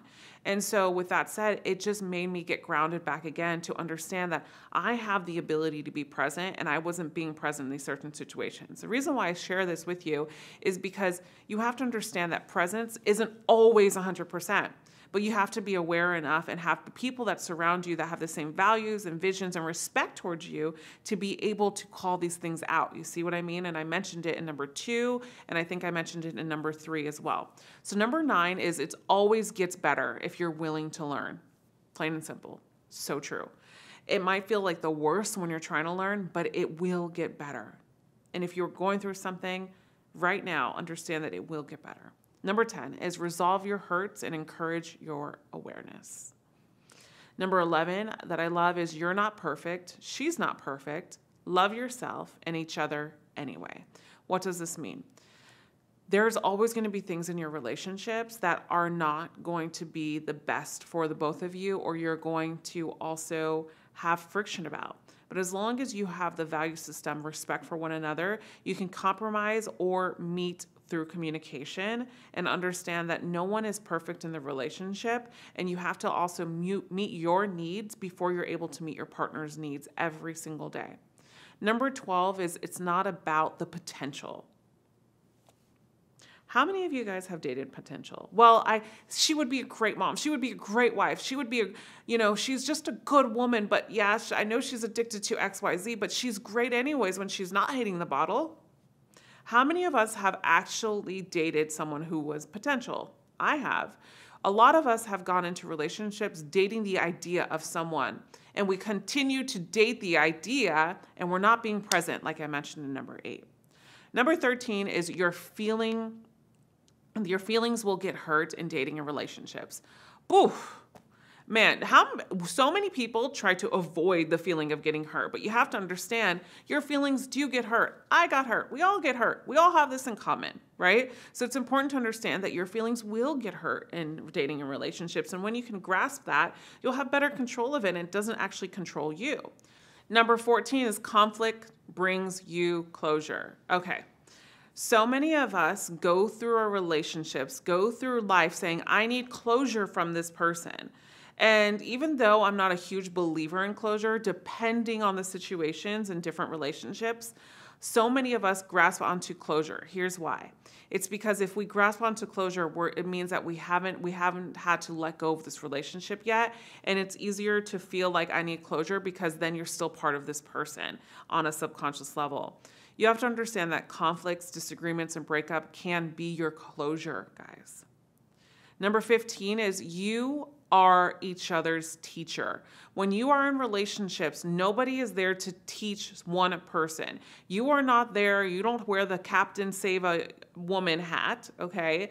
You wear your hat for yourself, and you're there to teach yourself and lead by example, so then the both of you can teach each other. Number 16 is forgiveness sets you free. Ooh, this is huge. 17 is it takes masculine and feminine energy for lasting chemistry and passion. Now, we talk about this a lot on our channel. On my channel here is masculine is attributed in women just as much as attributed in men. Feminine is attributed in women just as much as it is in men. But it is really important that you're doing a dance in your relationship. And yes, one person will always be a little bit more masculine and hold that ground. Typically, it can be the man, but also, too, there's a lot of women that want this, and men can step in their feminine as well. So it's really about the intertwining dance and how often it happens as well. Number 18 is celebrate each other and your love regularly. A lot of us think that celebration is just lame and all this. It's just no. When you're in long-term relationships and marriages, it's really important to celebrate your love in different ways, right? So, for example, I'll give you one.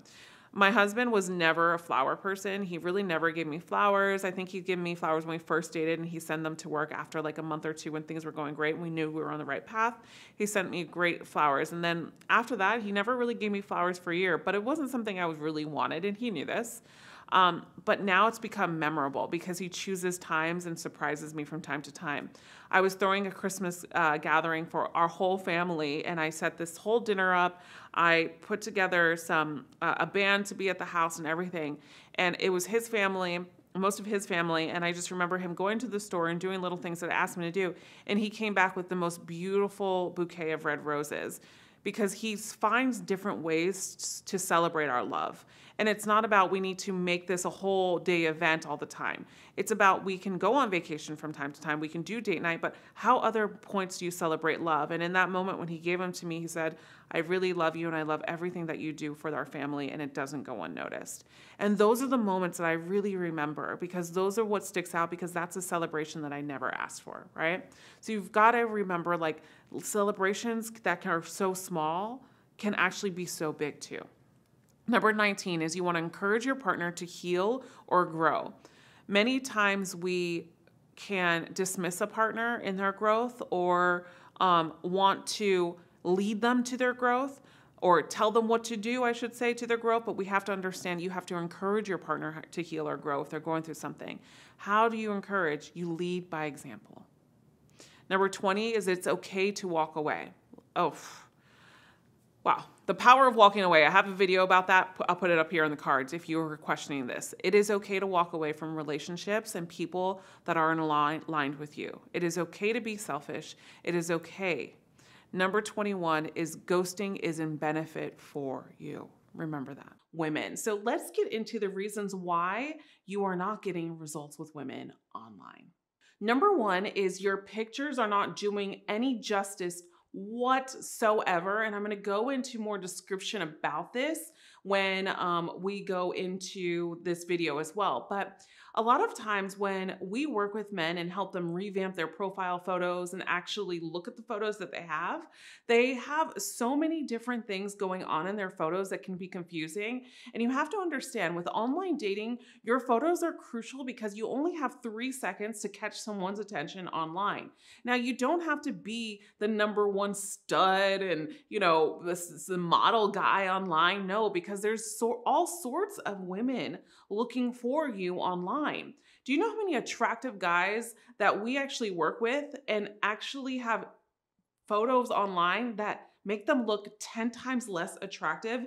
We see this all the time. And I'm going to tell you how you can get results online and work with us in just a little bit. But number two, in regards to this, is regarding your photos. A lot of times when you're not getting results online is because you only have one photo as well on your online dating profile application. Now, what that tells a woman is, this is kind of weird. Maybe he's hiding something. Maybe this is an old picture.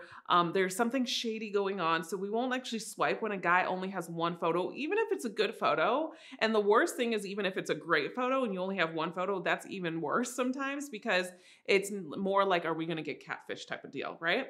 So that's one thing that we don't want to do when it comes to not getting responses and results online. Number three, in regards to this, is you have no bio or you have no intriguing bio on your online dating. Now, an intriguing bio, I always suggest for you to either navigate something in there where you can be witty, or you can ask a question inside of there to get people to respond to you or get a woman to easily just message you, right? You have to get creative as well. In our online dating profile analysis, we actually have a live coach. One of my coaches will take your bio, will take all of your photos and look and see if we can help you with these photos that you already currently have. If you don't, we will tell you exactly what you need to wear and exactly how you need to take a photo in order for you to get results online. We have numerous of testimonials of guys getting so many results, going from 0 to 20 responses a day, guys. This is no joke. We know what we're doing because as me, when I was single, I did online dating, and so do all of my coaches. And so one of the most important things of this is the bio. We create bios for you to become intriguing. So sometimes as a woman, when we want to reach out to a guy, if he has no bio on there or not an intriguing bio, it doesn't really give us an itch to really want to reach out, because when you go online, people also want to have fun. Fun attracts other people online. Now, let's get into the fourth one. You reach out to women without any fun or creativity. Remember, I just said, with online dating, we have to have fun with this in the beginning. Why? Because we don't know who's on the other side of that screen. We're just getting to know someone, and we're not supposed to put all our eggs in the basket with online dating right now. So you want to reach out to a woman with something fun and intriguing, right? Something light, fun, and intriguing. Not, hey, how are you? Or hi. Right? So what happens too a lot of times is sometimes those messages can work from time to time, but it's very dull and plain. And a lot of women get those type of messages from men. So you want to think of something intriguing to reach out to her about, question her about, something in her bio, something to make her laugh.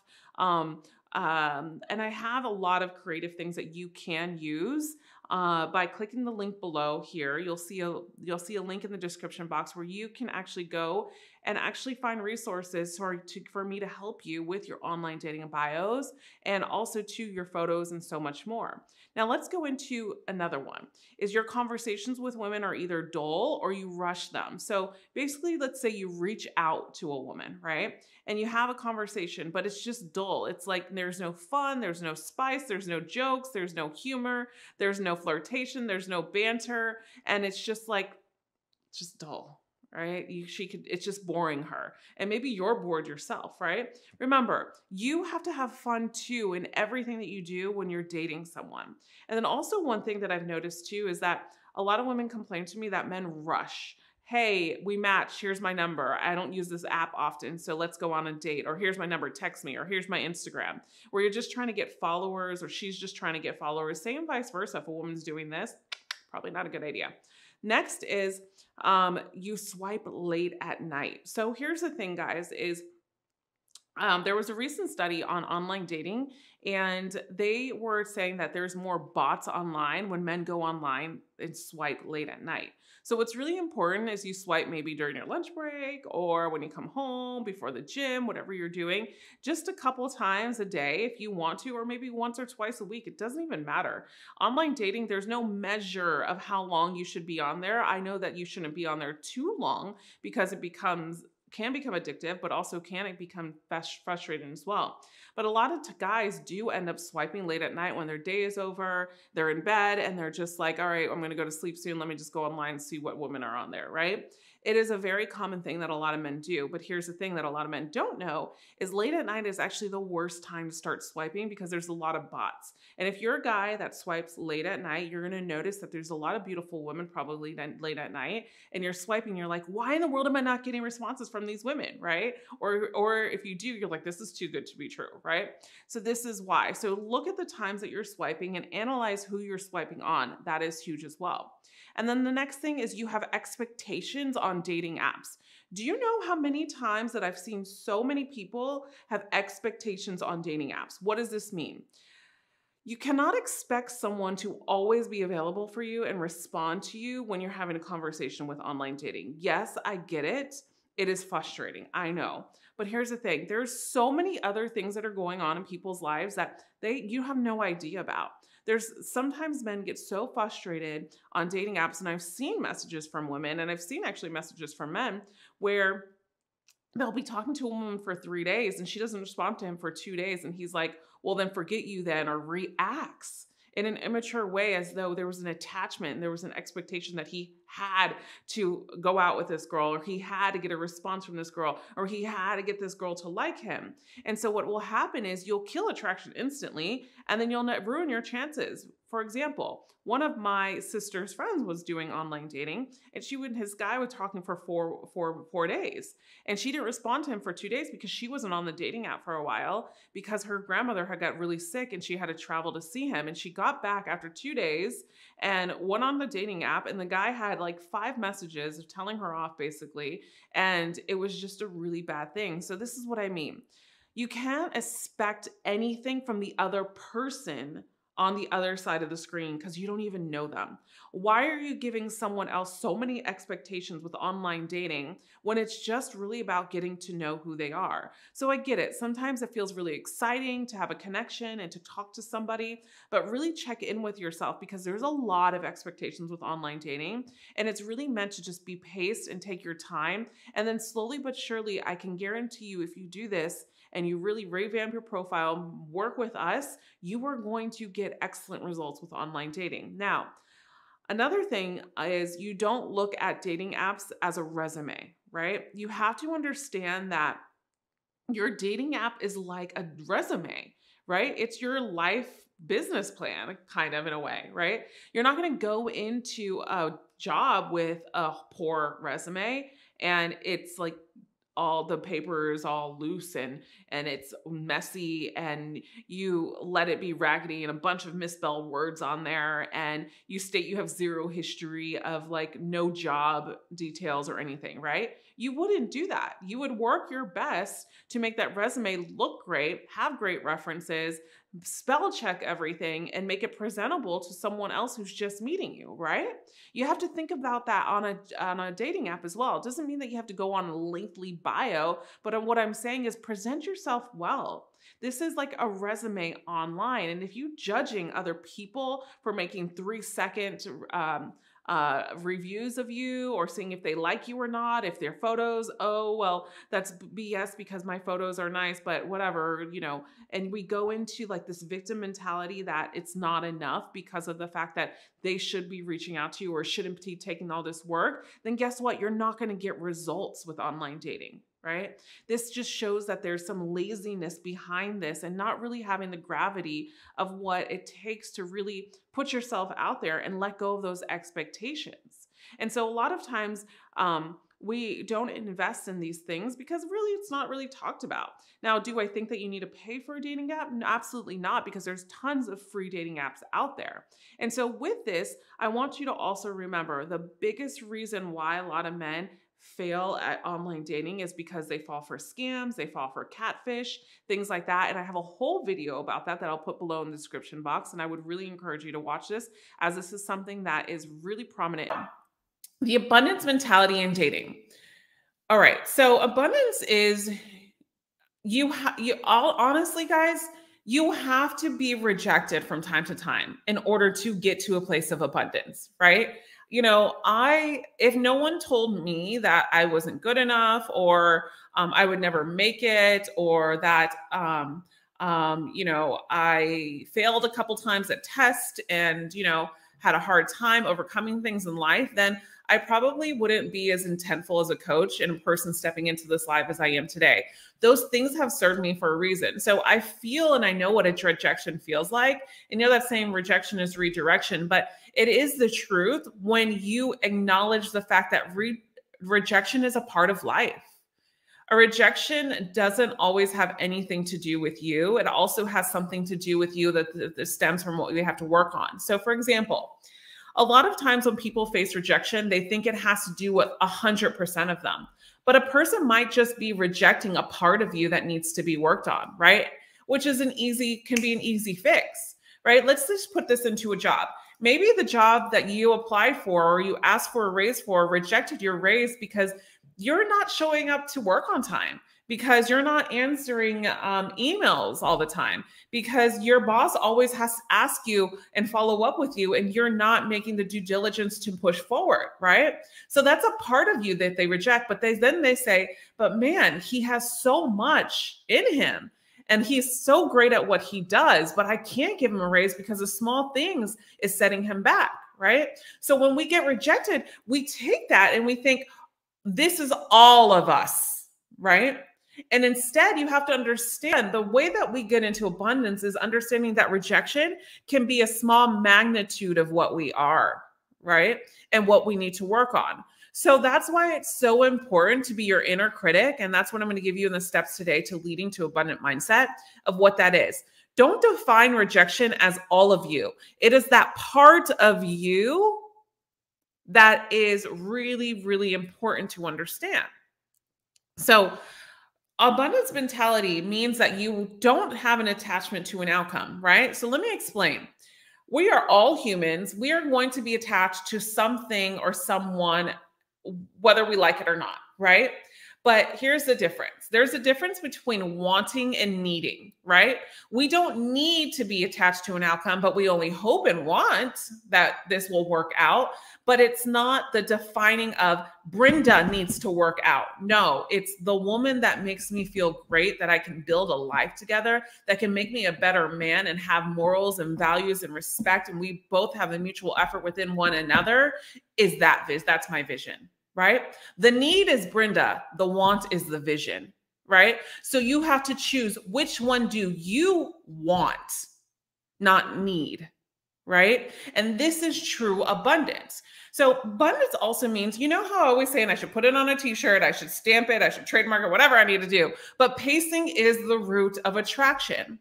Within pace, a woman can see that you are high value. Within pace, a woman will be able to test your emotional stability. And also within pace, you will be able to screen women, AKA test them as well, as you should, right? So you take your time to see if this girl is special by screening them, right? Instead of being infatuated so easily and investing your time and your emotions and energy so quickly to go nowhere, right? So women want a man with emotional stability. This is inherited in us to feel as this is a safe man to be with. Okay. And so when a man doesn't have emotional stability or emotional regulation or is okay with himself, it shows a woman not only that obviously that you're not confident, right? But you literally do not know how much women can sense and feel a man that does not have emotional stability. Right? It comes off as a weakness to women. And here's why. There's this thing called masculine, feminine, yin and the yang, right? There is no such thing as a woman always being feminine, and there's no such thing as a man always being masculine. It's about understanding that you're intertwining in this dance together for the both of you to inherit these traits together. Yes, a man has to be a little bit more leading in the relationship because as a woman, naturally, this is our safe place where we can also step into our feminine, right? Or whoever that chooses to be masculine or feminine in the relationship. And so within this, when a man leads with integrity, and also too, when a woman leads with integrity and shows that she has morals and values, and you have morals and values, that's hard to come by, right? That's a dime a dozen, really, right? So when you experience a dime a dozen, as human psychology and human nature, I always tell people, humans want to feel like they have to work for something. And that means a woman too, right?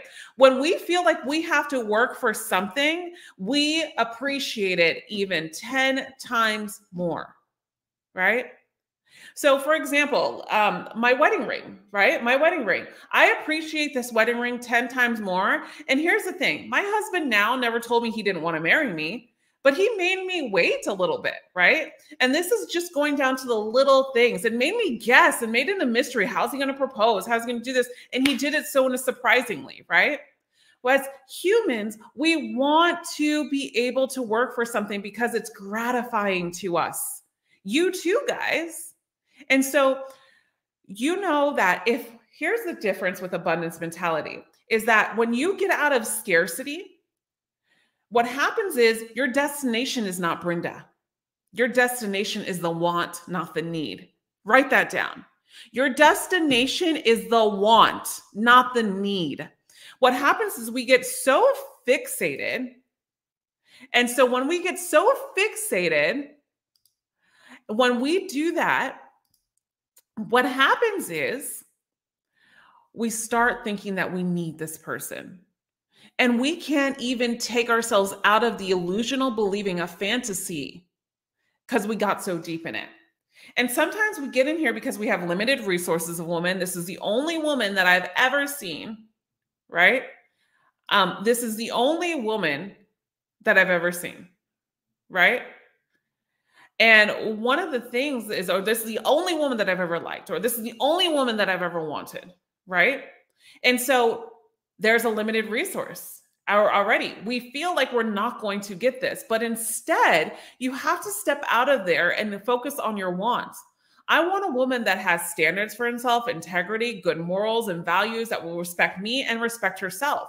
And also a woman that will ignite me to become a better man, and the same vice versa, right?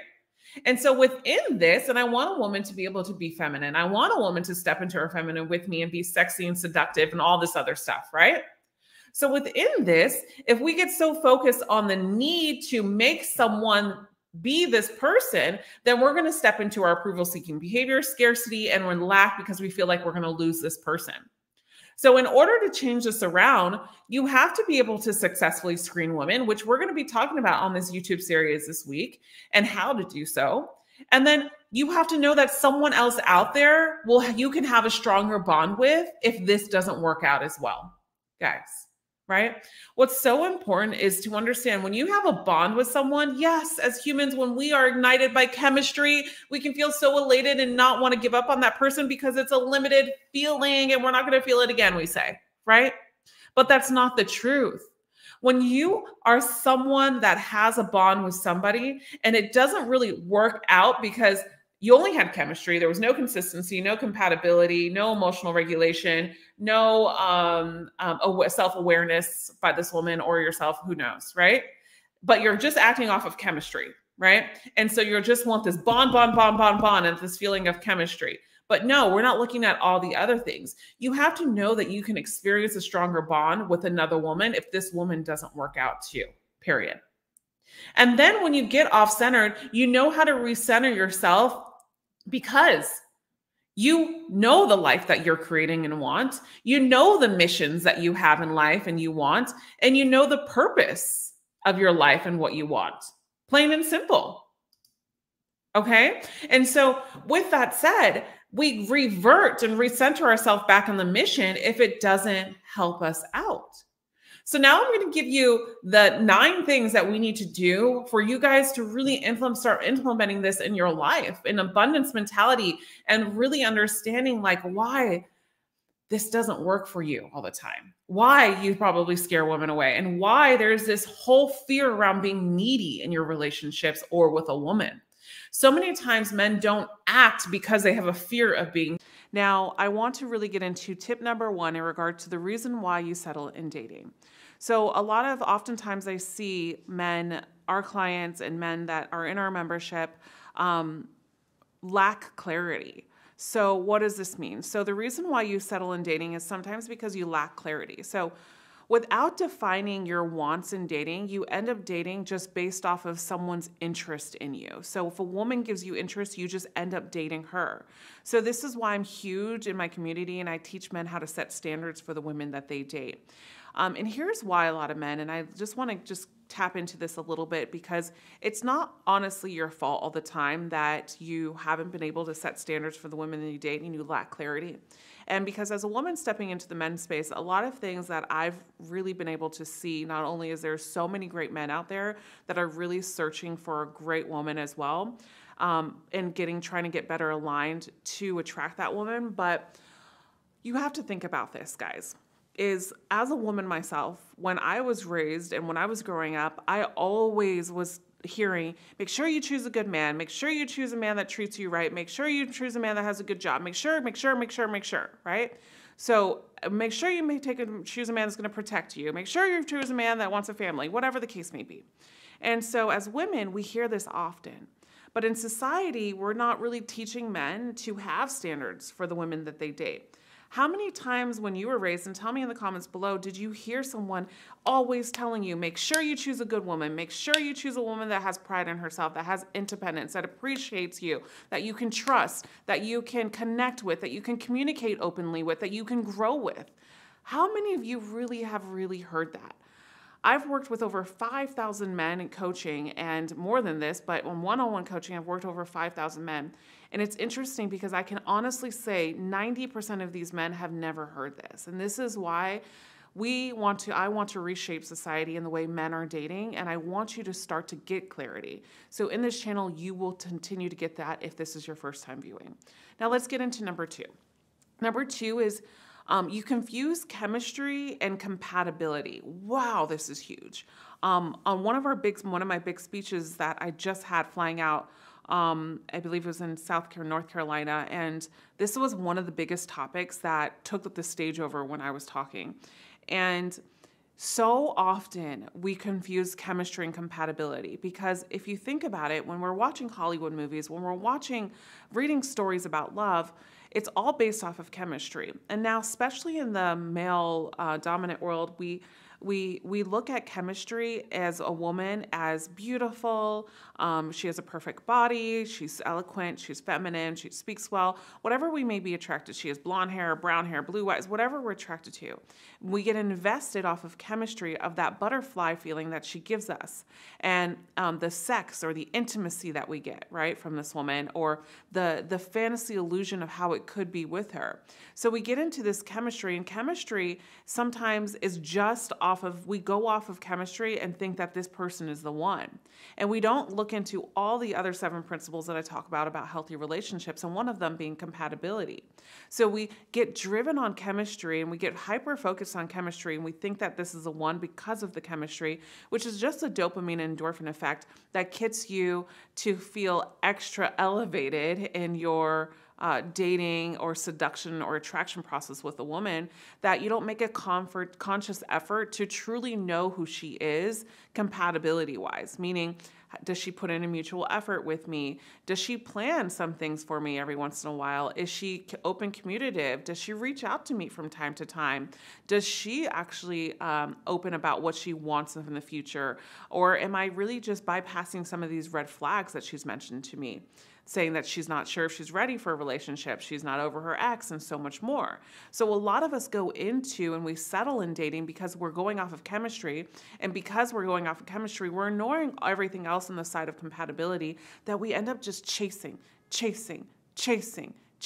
until one day the woman's like, I can't be with you anymore, and then we're left with our cup empty, and it kind of feels like a rock bottom. And I know a lot of you can really relate to this, because this is what we help our men get out of and not try to get there again.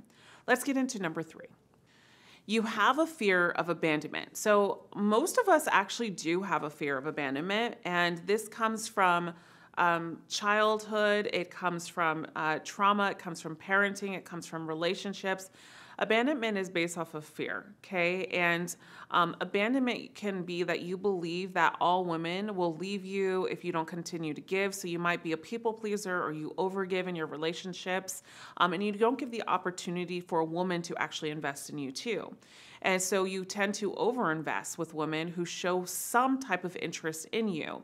What I've seen often is that men who try to overinvest or people please are actually scared of two things: not feeling good enough underneath all of this, and fear of abandonment and showing vulnerability.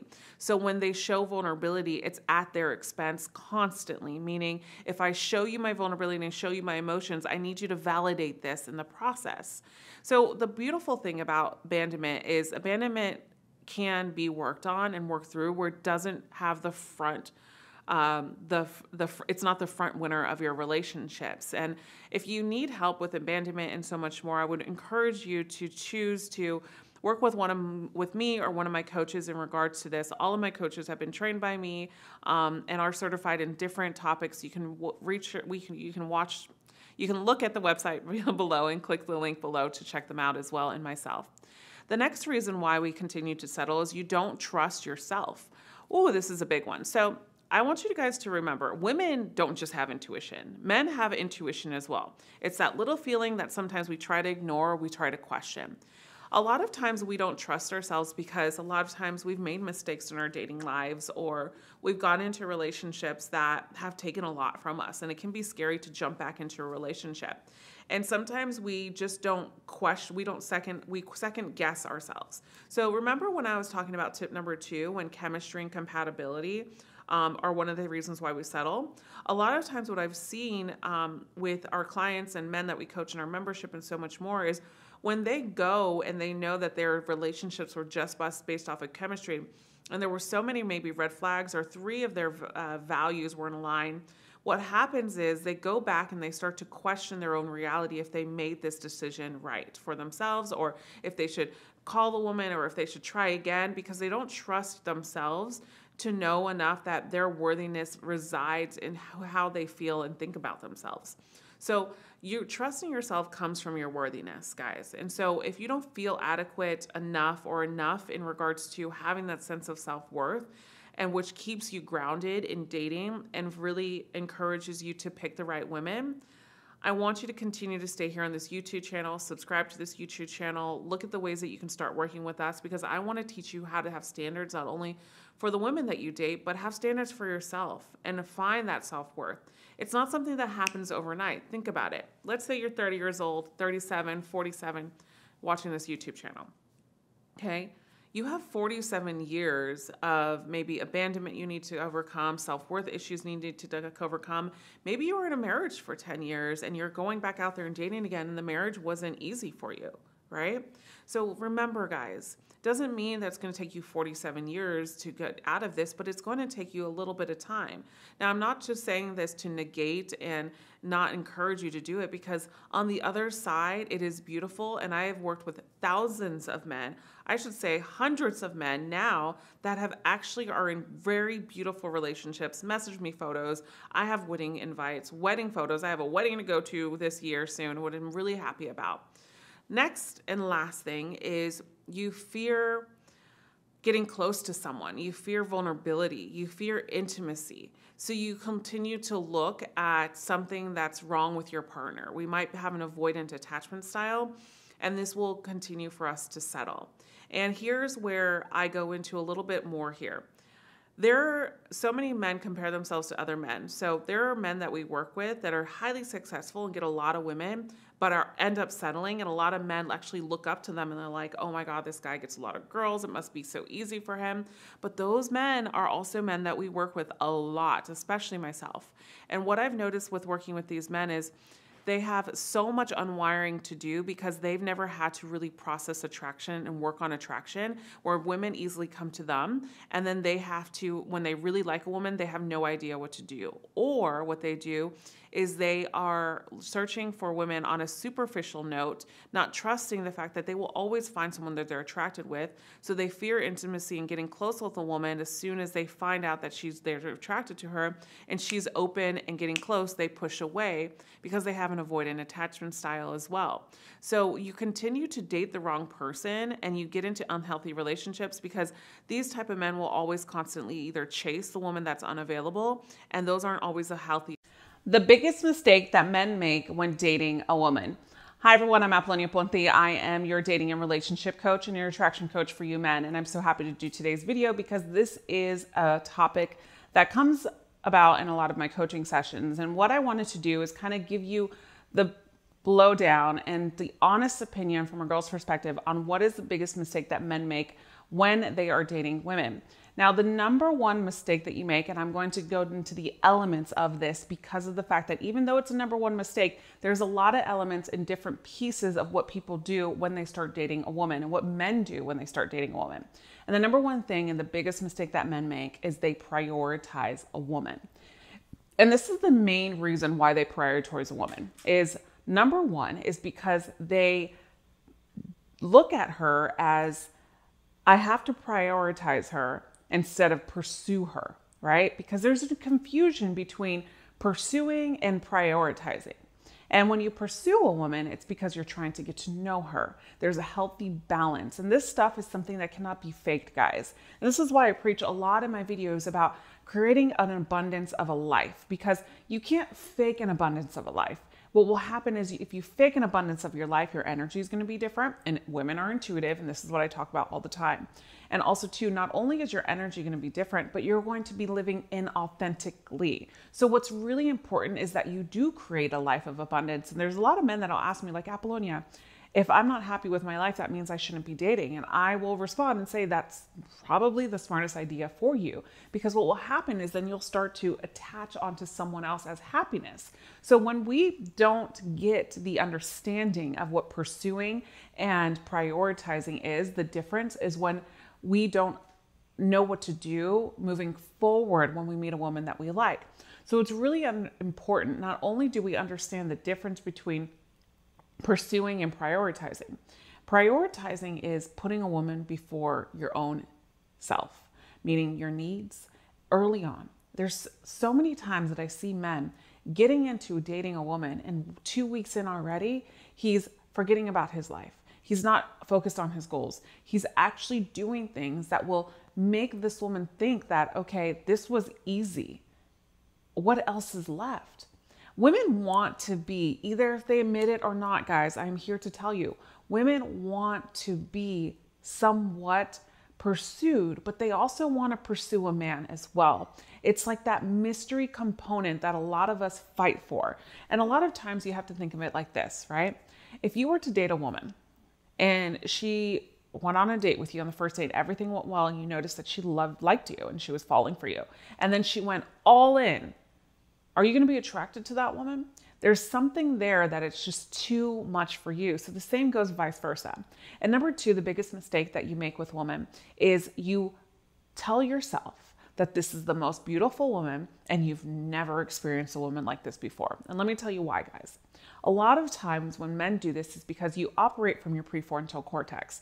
Men are inherited in you, for you to operate from your prefrontal cortex, and women operate from intuition. It's totally different. And I get into scientific stuff in regards to this into my boot camps. I kind of like dissect all of this for you in my boot camps. And I'll put the link above if you're interested in coming, because this is something that I really would encourage you to come to if I'm coming to your area.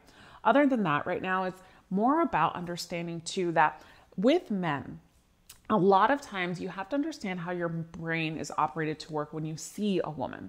Yes, we might think that she's the most beautiful woman and that you've never experienced a woman like this before. And it's just this feeling that she gave you and the kiss was so passionate, or maybe the sex is so passionate and you're just like, oh my gosh, this is the one. So then we start to do this, and the biggest mistake that you're making is you don't even know this woman yet. You don't take the time. What happens is a woman that is beautiful and a woman that is amazing and she knows it herself, she does not want a man that's going to be easily just treating her like as if she's a girlfriend and giving her girlfriend benefits and opportunities if you haven't been able to establish that yet and pace yourself there yet. She has to work for you as well. What we forget, and it's a beautiful thing that you can see a woman as a prize, yes, but you have to understand too that you are a prize as well. So when we can see ourselves as equals, then we can create abundance in dating. When someone sees themselves less of an equal, when you start to meet someone, that's where problems arise. That's where you start to prioritize someone. That's where you start to idolize someone. That's where you start to put someone else on a pedestal. So what's really important here in this tip that I'm talking about, in tip number 2, in regards to the biggest mistake that you make when dating women, is you cannot, absolutely, you cannot do this, guys. You cannot think that this is the best woman ever. Let's just say that maybe she is. There's a lot of times where I have clients that they say, you know, my wife, I knew she was the one the first day I met her, which is a beautiful thing, and I'm not taking away from that. But I can guarantee you the difference here is they both felt that they were equal. And they both also worked on this. They paced possibly through it as well. They had open communication and they both were looking for the same thing. Now, it's really important that you understand that when you get to that point, that woman is also looking for the same thing as well, eventually. And that's why it's so important to pace yourself, which leads me in to tip number 3, is you go all in. And this is where the difference, what I was talking about in tip number 1 with pursuing, is different. Sometimes men think that in order for me to court and pursue this woman, I have to go all in. And that means you're sending her all these text messages and you're forgetting that you have tennis matches on Saturday night. And instead you're hanging out with her every Saturday. Or when she says jump, you're like, how high do you want me to jump, type of thing. And that's the thing, is you lose the opportunity within yourself and you forget about your own life. And that's what we cannot do. This is the time I want you guys to understand too. When you're dating a woman, the biggest opportunity that you can do is actually opposite of what you think is right sometimes. And that is showcasing your independence. Because remember, independence is significant in relationships in general. And this starts to show in the beginning when you start dating a woman. If you don't show this in the beginning in dating a woman, it shows there's no emotional control. And women look for a man that has that masculine presence also because of the fact that there is a masculine control with his emotions, his life, his integrity. And that comes into a masculine energy, and that's why women crave this. And also too, it's like you men. You want women to be feminine. You want us to receive. You want us to be beautiful. You want us to carry ourselves well as a feminine woman because that's what, as we are, and that's what we're created to be. So don't take that away from a woman. Let her also have the opportunity to do this. And what happens is men sometimes can take both of those roles on and not give that opportunity to a woman. And then they start thinking like, why hasn't she called me back? Why isn't she doing this? Why is she hanging out with this other guy and doing this and this? And it's because the foundational rules are not met within each other. So I'm getting carried on in regards to a relationship here, but that's what happens. And when it comes to when you first start to date a woman, and then if you don't do understand the woman and pace yourself and get those foundational rules, then when you get to a point of 3-4 months from now and you guys aren't anything and you've fallen deeper for her, then the problem arises because you, one, were not prioritizing your own life. You made her a priority instead of pursuing her, and you didn't pursue your own life and you forgot about your goals, and you looked at this woman as she's the best woman and she's the only one out there. I'm telling you guys, these are the keys that you need to understand to stop making these mistakes. They might come off as needy behavior, whatever you may classify it as. But the ultimate key in regards to any of these tips that I've given you in this video is to understand these things. Is number 1 is women do want to work for you as well. No matter if they will admit it or not, I'm telling you right now. I just interviewed a panel of 7 women yesterday. And that was the one thing that they've admitted, that they also want to feel like not only are they the prize, but also they have to work with you as well. And how you decipher the two is literally by creating your own life. You cannot fake this, guys. And that's why it's so important to live in happiness for yourself. And then also too is understanding, and this is why you're here now, is that you need to have the education when it comes to attraction, relationships, and things like that. So why I end it with this is because I've created a program for you. It's called my Friend Zone No More product. And here's the thing about this product. It's like literally the answers to what a lot of men fall into, like the no moreness, like the nice guy area or the friend zone area. And they fall into these things and they don't know why they can't get a woman.